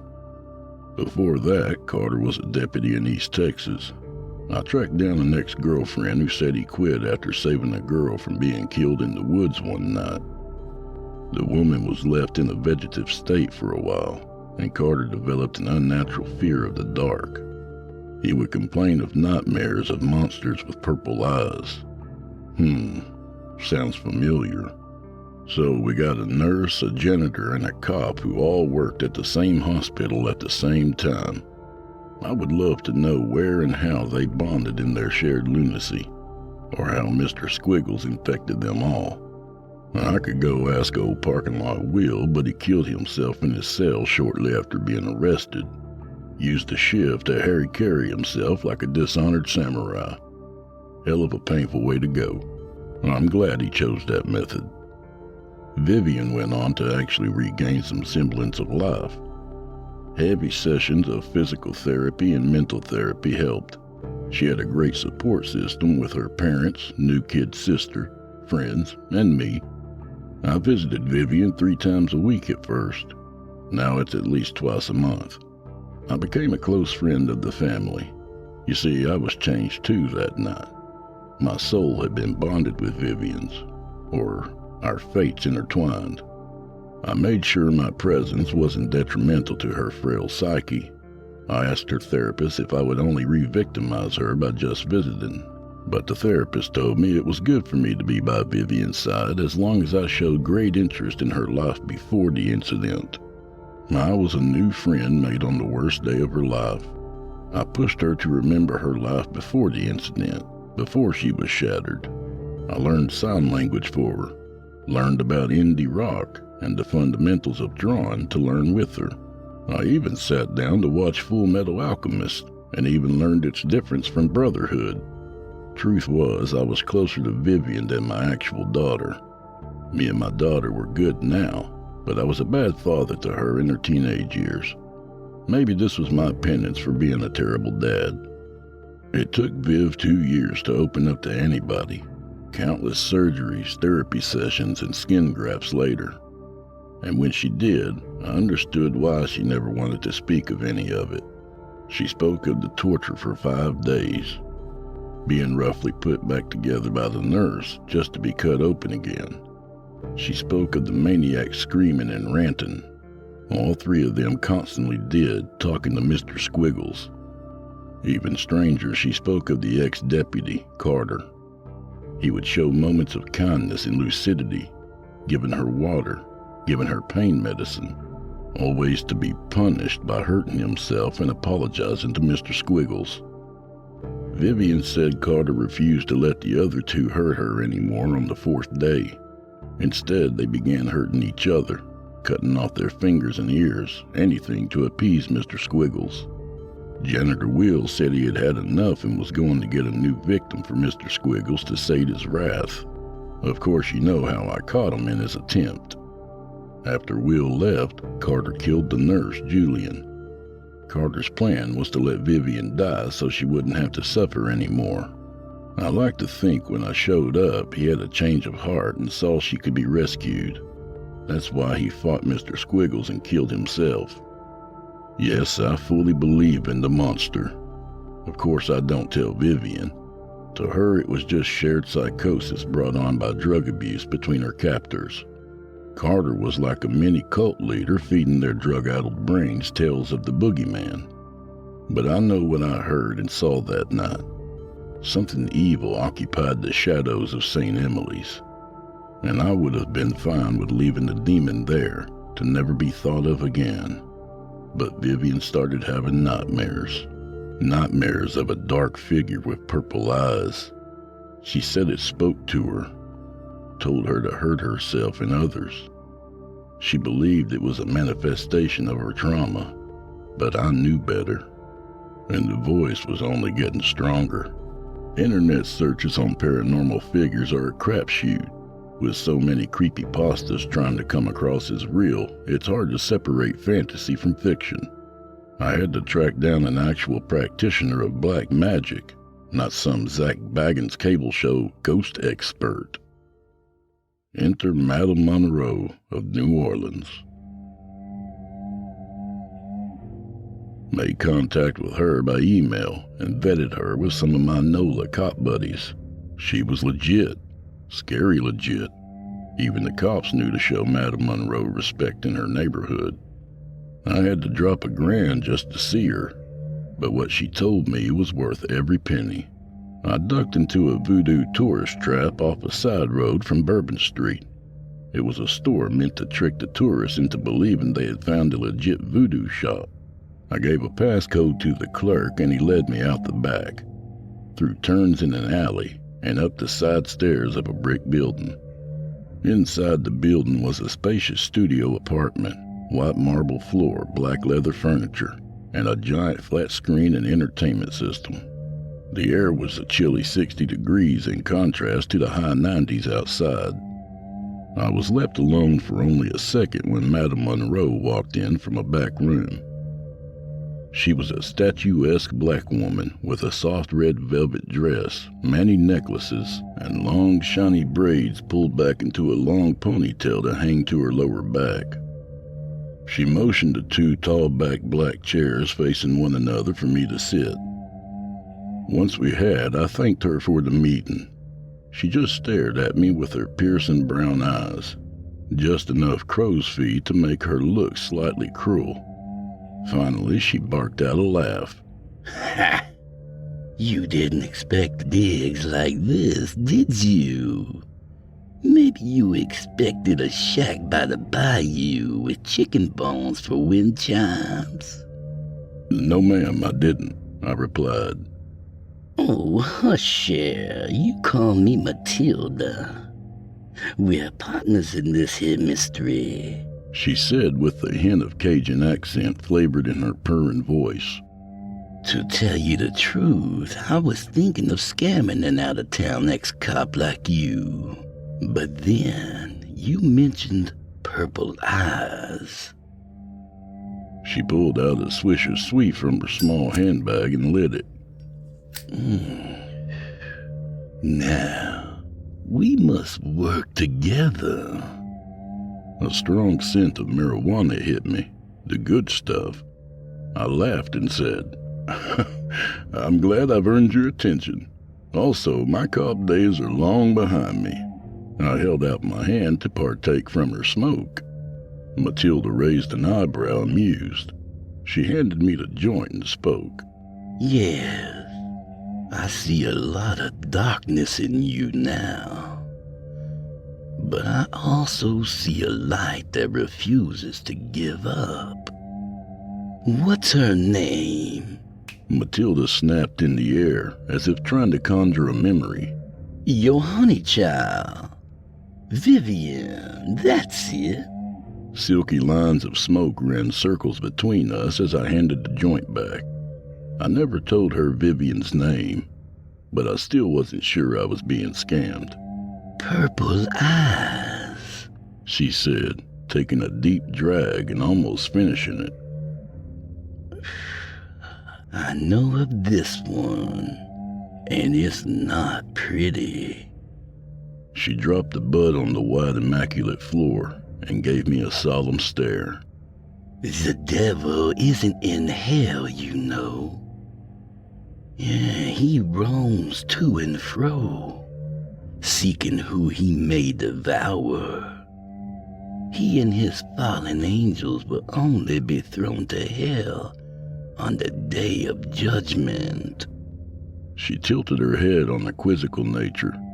So if the devil isn't down there punishing sinners with a pitchfork, then who is, Cher? Purple eyes, I stated as a half question. Yes, it is a thing of hell, a torturer, a weapon. It has no conscience or reasoning on why it does what it does. Its base drive is to punish, to inflict pain. It's as if a piece of hell itself exists on this material plane. Great, an uber demon, I smirked. I thought I would just throw some holy water at it and be done with it. Matilda didn't share in my humor. Her stone-cold stare only hardened. The weed was doing nothing on lightening her mood. It is a devourer of demons. It is a thing demons and angels fear. It's used as a warning to show angels what the price of disobedience will get them. Yes, although created by God, It is not a thing of God. It is a thing made separate, a thing unseen by his all-seeing eye. So, how do I stop it, or exorcise it, or whatever? It's still hurting Vivian. It's changing her. I spoke with exasperation. This was all too much. Somehow I knew what Matilda was saying was gospel. I had felt as much when I was in the hospital that night. My familiar tells me of a story about purple eyes. A story even legend among beings of the higher and lower planes. A brash, arrogant angel summoned Purple Eyes from the depths to take revenge on a treacherous demon. But Purple Eyes has no master and does not recognize the difference between angel and demon. It only knows to punish. So it absorbed the arrogant angel and went on to absorb many other spiritual entities. So it can eat ghosts? I said, trying to keep my mind open. If she was making it up, then she was a great storyteller. It is a prison for all things spiritual. It takes on the traits and knowledge of those it absorbs, Matilda warned. It is most attracted to innocence and free will sacrifice. Those things are non-existent in the void of hell.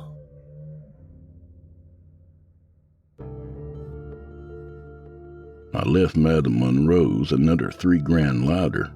She swore to me she would find a weakness or spell to use against the torturer of hell.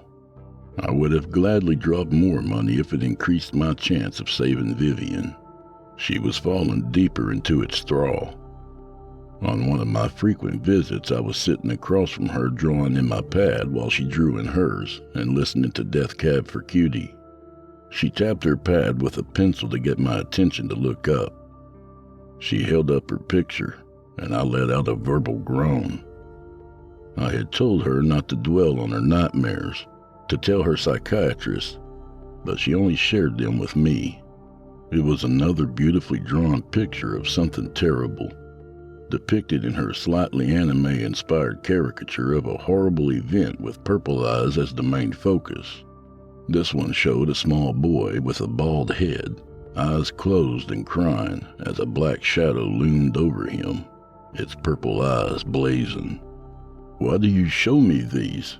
I signed to her. Her beautiful face was sullen. The plastic surgeon had done wonders on her, but you could still see shallow veins of scarring. "It won't stop bugging me till I show you," she signed back. "I think it wants you to know." "You can't listen to it, Vivian," I said aloud, causing birds feeding in the backyard to take flight. We were sitting on the back porch of her parents' house during a beautiful sunny day. Now all that was ruined. Vivian gave me a dour look and signed indignantly. "It's part of my process. It's part of my recovery." But I knew it wasn't.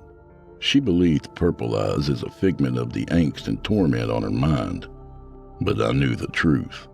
Her first pictures were of a human figure of pure light with brilliant magenta-colored eyes being swallowed by a wave of darkness.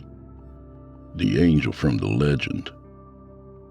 The angel of light had an expression of pure agony on its face. Then she drew a follow-up picture of the shadow, now formed like a man with its signature purple eyes. Then there were the pictures of her kidnappers. One of the cops standing in the rain across from a man as a woman hung from a tree between them. Another of a nurse with dreadlocks cutting his face as the shadow loomed over him. And last of the three, a picture of a janitor praying in a maintenance closet with two purple lights at the makeshift altar. I knew these were scenes of the torturer's life. It was showing them to Vivian, who would show them to me. It was taunting me. And the latest picture, I knew what it was about. It was the torturer's first meeting with Mr. Squiggles. I had been thorough in my investigation after the incident all those years ago. I tracked down a retired nurse who used to work on the 8th floor pediatric wing. Kiki Rollins worked 15 years at the old St. Emily's on the 8th floor. On the pretense of collecting ghost stories for a novel, she divulged to me the rumors around pediatrics' resident-friendly ghost, Mr. Squiggles. Kiki told me that Mr. Squiggles' story had been around since before she worked there. Children would tell about dreams of a bald-headed kid standing beside their bed at night. The boy would always show the patient a picture of stick figure people on a page. "That's you and me," the kid would say, pointing to the stick man. "I'm Mr. Squiggles and you are Mrs. Squiggles," the boy would laugh. Kiki said the children would always have this vision days before passing. It was always a comforting dream. Things among the nurses would go missing or be misplaced. It was always blamed on the antics of Mr. Squiggles. He was just part of the job, another thing to accept during this nurse's day-to-day routine. But then Mr. Squiggles changed. Around the same time Carter Regals began working extra jobs on the first floor. Children had nightmares of Mr. Squiggles. He would pull at them and tell them only hell awaited them. The mortality rate on the floor went up 40% in the 4 months before the hospital closed. Kiki said nurses didn't feel good walking into rooms with the lights off. It always felt like something was waiting to pounce out and hurt them. So that's how I knew the pictures Vivian drew were messages from Purple Eyes / Mr. Squiggles. I could deal with the spooky taunting if I didn't see the changing in Vivian. Her kid sister Victoria, born a year after the incident, was the sweetest 4-year-old in the world. Vivian doted over her and pampered her with affection.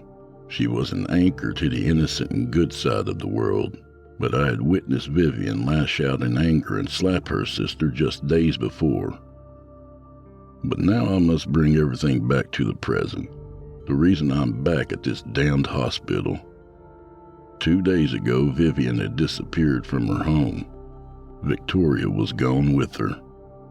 She had left behind a single drawing on Victoria's bed. It was a picture of me. I wore a face of confusion and surprise. Behind me stood the stick figure with purple eyes. A word balloon came from its mouth. "Who are you?" it asked. I knew it was a call-out from Mr. Squiggles. That's why I was on my way to the 8th floor again. Vivian would be there, and hopefully Victoria was still in one piece. I wasn't even halfway up the stairwell when I encountered the creepy stick drawings plastered all over the walls. They had stretched further down the stairwell than the last time, like a cancer on the building. But mixed in with the new drawings of Purple Eyes was a fat stick figure. It was drawn with a giant circle for a body, with a little head and limbs sticking out, a yellow star in the middle of its chest. One picture had the fat man holding a tiny square with RX written on it. Another had the man hanging from a noose. Another standing with a gun to his head. I seriously wondered who the stick figure could be. I wasn't that fat. When I finally reached the 8th floor, I was hit with a terrible smell. It was like bad breath being blown in my face. It was so thick I could taste it. I gagged and had to get a hold of myself from spewing down the stairwell. The doorway to the floor was pitch black inside. No moonlight like last time. As I got closer, I realized there was an unnatural wall of darkness blocking the doorway. I stopped and considered my options. I didn't want to step into the fog, but I had to get to Vivian and Victoria. I remembered the picture of the angel of light being swallowed up by the darkness. Wouldn't I be essentially just feeding myself to this monster? As if sensing my doubt, a scream echoed from within the black curtain. A female scream. A child's scream. "Victoria! Vivian!" I shouted as I stepped closer to the threshold of the door. My mind was made up for me when a strong hand shot out of the gloom to grab my jacket. It pulled me into the thick darkness. For a moment, all I could see was nothing but the void. Then, in an instant, a fully lit, clean hospital hallway jumped into view around me. I could hear the phone ringing from the nurse's station and muffled sounds coming from the PA. I listened harder to make out what was being said. All have sinned and fallen short of the glory of God. All have sinned and fallen short of the glory of God. All have sinned and fallen short of the glory of God. It repeated over and over. I continued down the hallway, and just like that last time, all the doors were open. Each door I passed, I could see pale children staring at me with sadness in their eyes, or curled up on the floor crying to themselves, or screaming into the sky. How many children had he taken? I was approaching the nurse's station when my surroundings changed again. I was standing in knee-deep water with a circle of trees around me. In front of me, a one-eyed man hung from a rope tied to a tree sprouting out of the water. As I walked closer, he spoke to me. He lies. You can't deal with him. He will take and take. He will burn your soul out of you. The hanging man croaked, swinging gently. He lies. He will take and take. The hangman repeated like a mantra. I guess Purple Eyes wanted a scene transition because I was suddenly sucked deep into the water. Down I went into the endless depths. All the air escaped my chest as I saw my bubbles racing away from me. The mouthful of water tasted sour and burned my throat. I coughed it back out only to suck in more through my nose to scorch my brain. I knew I was going to die. I had let Purple Eyes literally get into my body. But the worst thought was I didn't think I'd die normally. Instead, I knew my soul would be locked away as the monster used my body as a puppet to hurt people. I thought of poor Vivian, a girl who was once a veterinarian's assistant and wanted to make the jump to helping people as a nurse. She had kindness and healing in her heart, all torn out of her for the past 5 years. Just as she was getting some semblance of hope back, the bastard took her again. And poor Victoria, just a child. And Purple Eyes was going to have her loving older sister commit sororicide on her. A righteous anger filled me as I drowned in the burning water. My anger only grew as I choked, and with a thud and a wet splash, I fell to hit a stone floor with water splashing all around me. I coughed and looked around frantically. All I saw were stone walls and a large metal door in front of me. The door was at least 40 feet high and 20 across, covered with strange runes and symbols. I stood up and stared in wonder at it. I can help you escape, even with the symbol you have carved on your chest. Came a booming voice. It was loud but somehow comforting, like the voice of James Earl Jones or Michael Clark Duncan. I used the last of my power for you to run. I don't want to escape, I said with fear in my voice. I have to find someone. The girls? Asked the deep voice. There was a hint of amusement in his tone. In my head, I saw a vision of a giant man sitting in the shadows on the other side of the door. His head was down and millions of feathers drifted lazily around him to cover the floor. I felt a deep sorrow coming from him, and a deep embarrassment. No greater love, spoke the voice. The figure in my mind lifted his head and his eyes burned a brilliant magenta. The whole room around me was blinding with the growing light coming through the door. A warm feeling passed over my body. The world switched again. I was back in the hospital for real this time. I was still run down and dirty, with moonlight coming through the windows. I knew this was real, like how you know the difference between a vivid dream and actually waking up. I had been freed, but there was no turning back for me now. I was heading straight for the room with the collage on the walls and the giant Mr. Squiggles picture. I heard a child screaming on the way, and I began to sprint. Sister, stop! Please stop! Vivian screamed. I turned the corner into the room to see Victoria's little body taped to a metal folding chair, her feet dangling. Vivian stood over her, cutting her cheek with a scalpel. Vivian, stop! I screamed. She turned to look at me and gave a big grin. She straightened and held the knife down by her sister's vulnerable throat. I had my gun in my holster under my jacket, but I didn't intend on shooting anybody. I reached to my back and pulled out a small tranquilizer pistol. It had cost me a pretty penny, but money wasn't an issue for me. I only had 2 shots. I would have to draw fast and hit her in the neck for it to take effect quickly. In my pocket was a string necklace with a charm bag on it. Madame Monroe had prepared it for me. It should cause an invading spirit to leave the body. I would put it on her after I hit her with the tranq dart.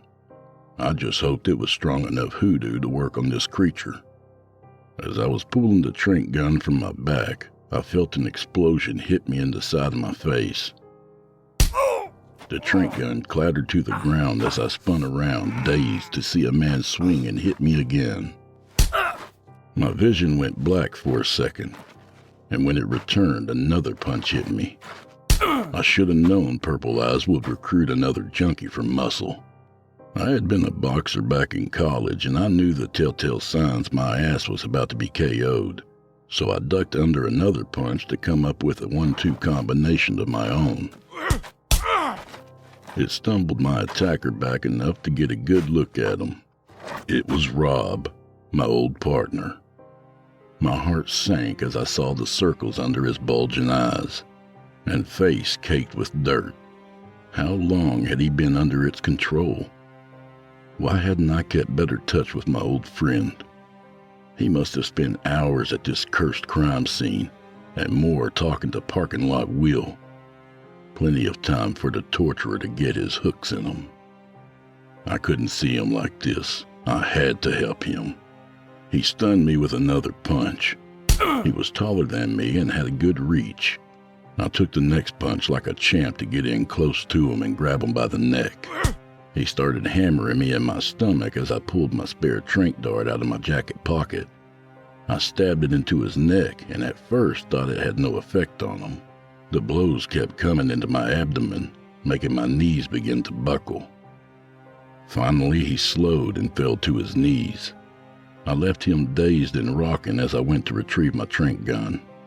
When I turned around, I expected to see him on the ground, but he was stubbornly getting to his feet. He reaches into his own dirty coat to produce a black pistol. On instinct, I quickly pointed the pistol and shot Rob right in the solar plex with the dart. He grunted and continued to try to level the Glock at me, but his arm shook like the gun weighed 100 pounds. I quick-stepped forward and pushed him with both hands, and he went sprawling backwards to hit the wall, sliding down unconscious. I ran over to Rob and bent to check on him, first grabbing his gun and tossing it into the hallway. His eyes fluttered and he moaned like he was trying to wake up. "Damn it," I said as I dug in my pocket to pull out the charm necklace. I was down both my darts and was about to use my trump card, but I couldn't let this thing have my old friend. I slipped the necklace over his head and he let out a gasp of pain. He began gritting his teeth as black smoke leaked from between his teeth and nostrils. The dark smoke gathered in the air before shooting towards Vivian to go into her mouth and nose. "Now you watch," Vivian said in a terrible voice. I knew her being able to speak was impossible. The Mr. Squiggles drawing behind her began its twitching dance on the wall. She brought the blade back to Victoria's terrified face. I tried to move forward, but my body wouldn't listen. I was frozen somehow. My mind raced as I tried to come up with a plan. I may have been lying when I said the necklace was my trump card. I had another plan, a last-ditch effort. I prayed to God to not have to use it, but I was always a sore loser. Take me instead, I shouted. And just as I hoped, Vivian stopped and looked at me. You are fat and useless, filled with hate and mistakes.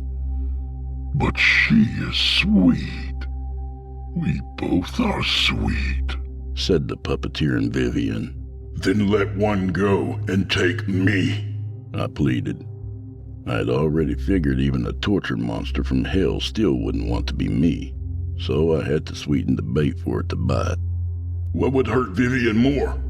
Me trading my life for her or her sister? Using me to kill one of them? I screamed in desperation. Whoever is spared will live with the pain all their life. It will punish them every day. You would let me use you to kill one of the girls? The thing asked through Vivian. Yes, I said, my face in a mask of sadness. At least one will survive. I can't lose them both. Vivian straightened and gave me a hungry look. Then say it. Say you want me. I stand at the door and knock. Accept me into your heart. I gave a sigh of relief. Hopefully Purple Eyes thought it was a sigh of exasperation. I said the words. I welcome you into my heart. Take me instead. An ashen wave of black smoke shot out from her face into mine. It felt like I was drowning in the burning water again. It continued to burn down my throat and into my lungs, reaching every part of me. Once it finally stopped, I felt pain screaming in every part of my body. It was an onslaught of maddening sensations. I tossed back and forth like an animal caught in a snare.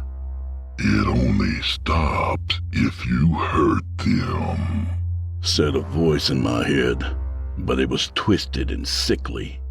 Through a purple blur in my vision, I saw Vivian's face. She was terrified and confused. She looked down at her taped-up sister and bent over to start ripping her free. You better be worth all the money, Madam Monroe, I thought, as I took a menacing step towards Vivian. I had wired another $5,000 to her before showing up tonight.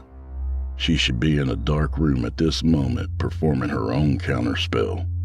The powder, Cher, the powder, came her voice in my head. My hand went to the PI badge hanging around my neck. I pulled it out before me. A small vial filled with white powder was next to my dangling badge. I felt a sense of confusion come from the monster as I popped its cork and held it to my nose. You see, I had 5 years to plan for this showdown. I had gone to great lengths to learn about my enemy and how to protect the people I love. The powder I was about to snort was a special mixture of Monroe's. It was supposed to give me control back temporarily. I threw my head back and sniffed the whole vial through my nose. Oh boy, let's just say I found out cocaine was the main ingredient. It felt like fireworks were going off through my body, and my mind felt like a red-hot knife. Stay away, Vivian, I demanded as I marched away from her, but I couldn't help it. I turned to look at both of them. Forgive your sister, Victoria. She didn't mean to hurt you.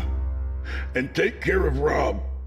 I began to tear up as I looked into Vivian's scarred, beautiful face. I love you, Viv, I said quickly. With that, I turned and stormed off. I could hear Vivian crying after me.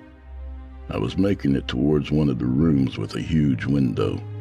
I pulled my gun out of my jacket and started to point it at my head. No! I felt the torturer's voice yell in my mind. It sounded like it was far away, but it still had the strength to make me throw my head away and to the side. Check, you purple bastard. I said as I angled my arm to point at the window. I shot the whole mag into the glass, shattering the window completely. I dropped the useless pistol and began marching toward the open window, taking big, heavy steps. Purple eyes fought me tooth and nail the whole way. When I got about 5 feet from the window, I felt the monster's panic. It started taking a different approach. I'll just go back to the girl. All of you will still die tonight, it said in rage. There was a moment of calm as I felt Purple Eyes let go of me. Then his presence came back with a feeling of absolute confusion. Checkmate, I said as I ripped open my button-up shirt. Carved on my chest was a bloody sealing and binding rune, specially designed by the powerful madam. The bastard wasn't going anywhere. He was staying in this hunk of sentient meat the whole way down. I will kill her. I will punish the whole family. I will punish all of you. Only hell and torment await you in the end. I stood at the window and looked down. Madame Monroe said the monster would be bound to my corpse until the body was ash. He would be out of the game for a good number of decades. Enough time for the girls to heal and have a happy life. I stepped off the edge and felt the wind racing across my face. The monster screamed within me. Pretty good for a lowly burnt-out PI against an angel-killing psycho spirit. I smiled and thought, let's go to hell together, you bastard.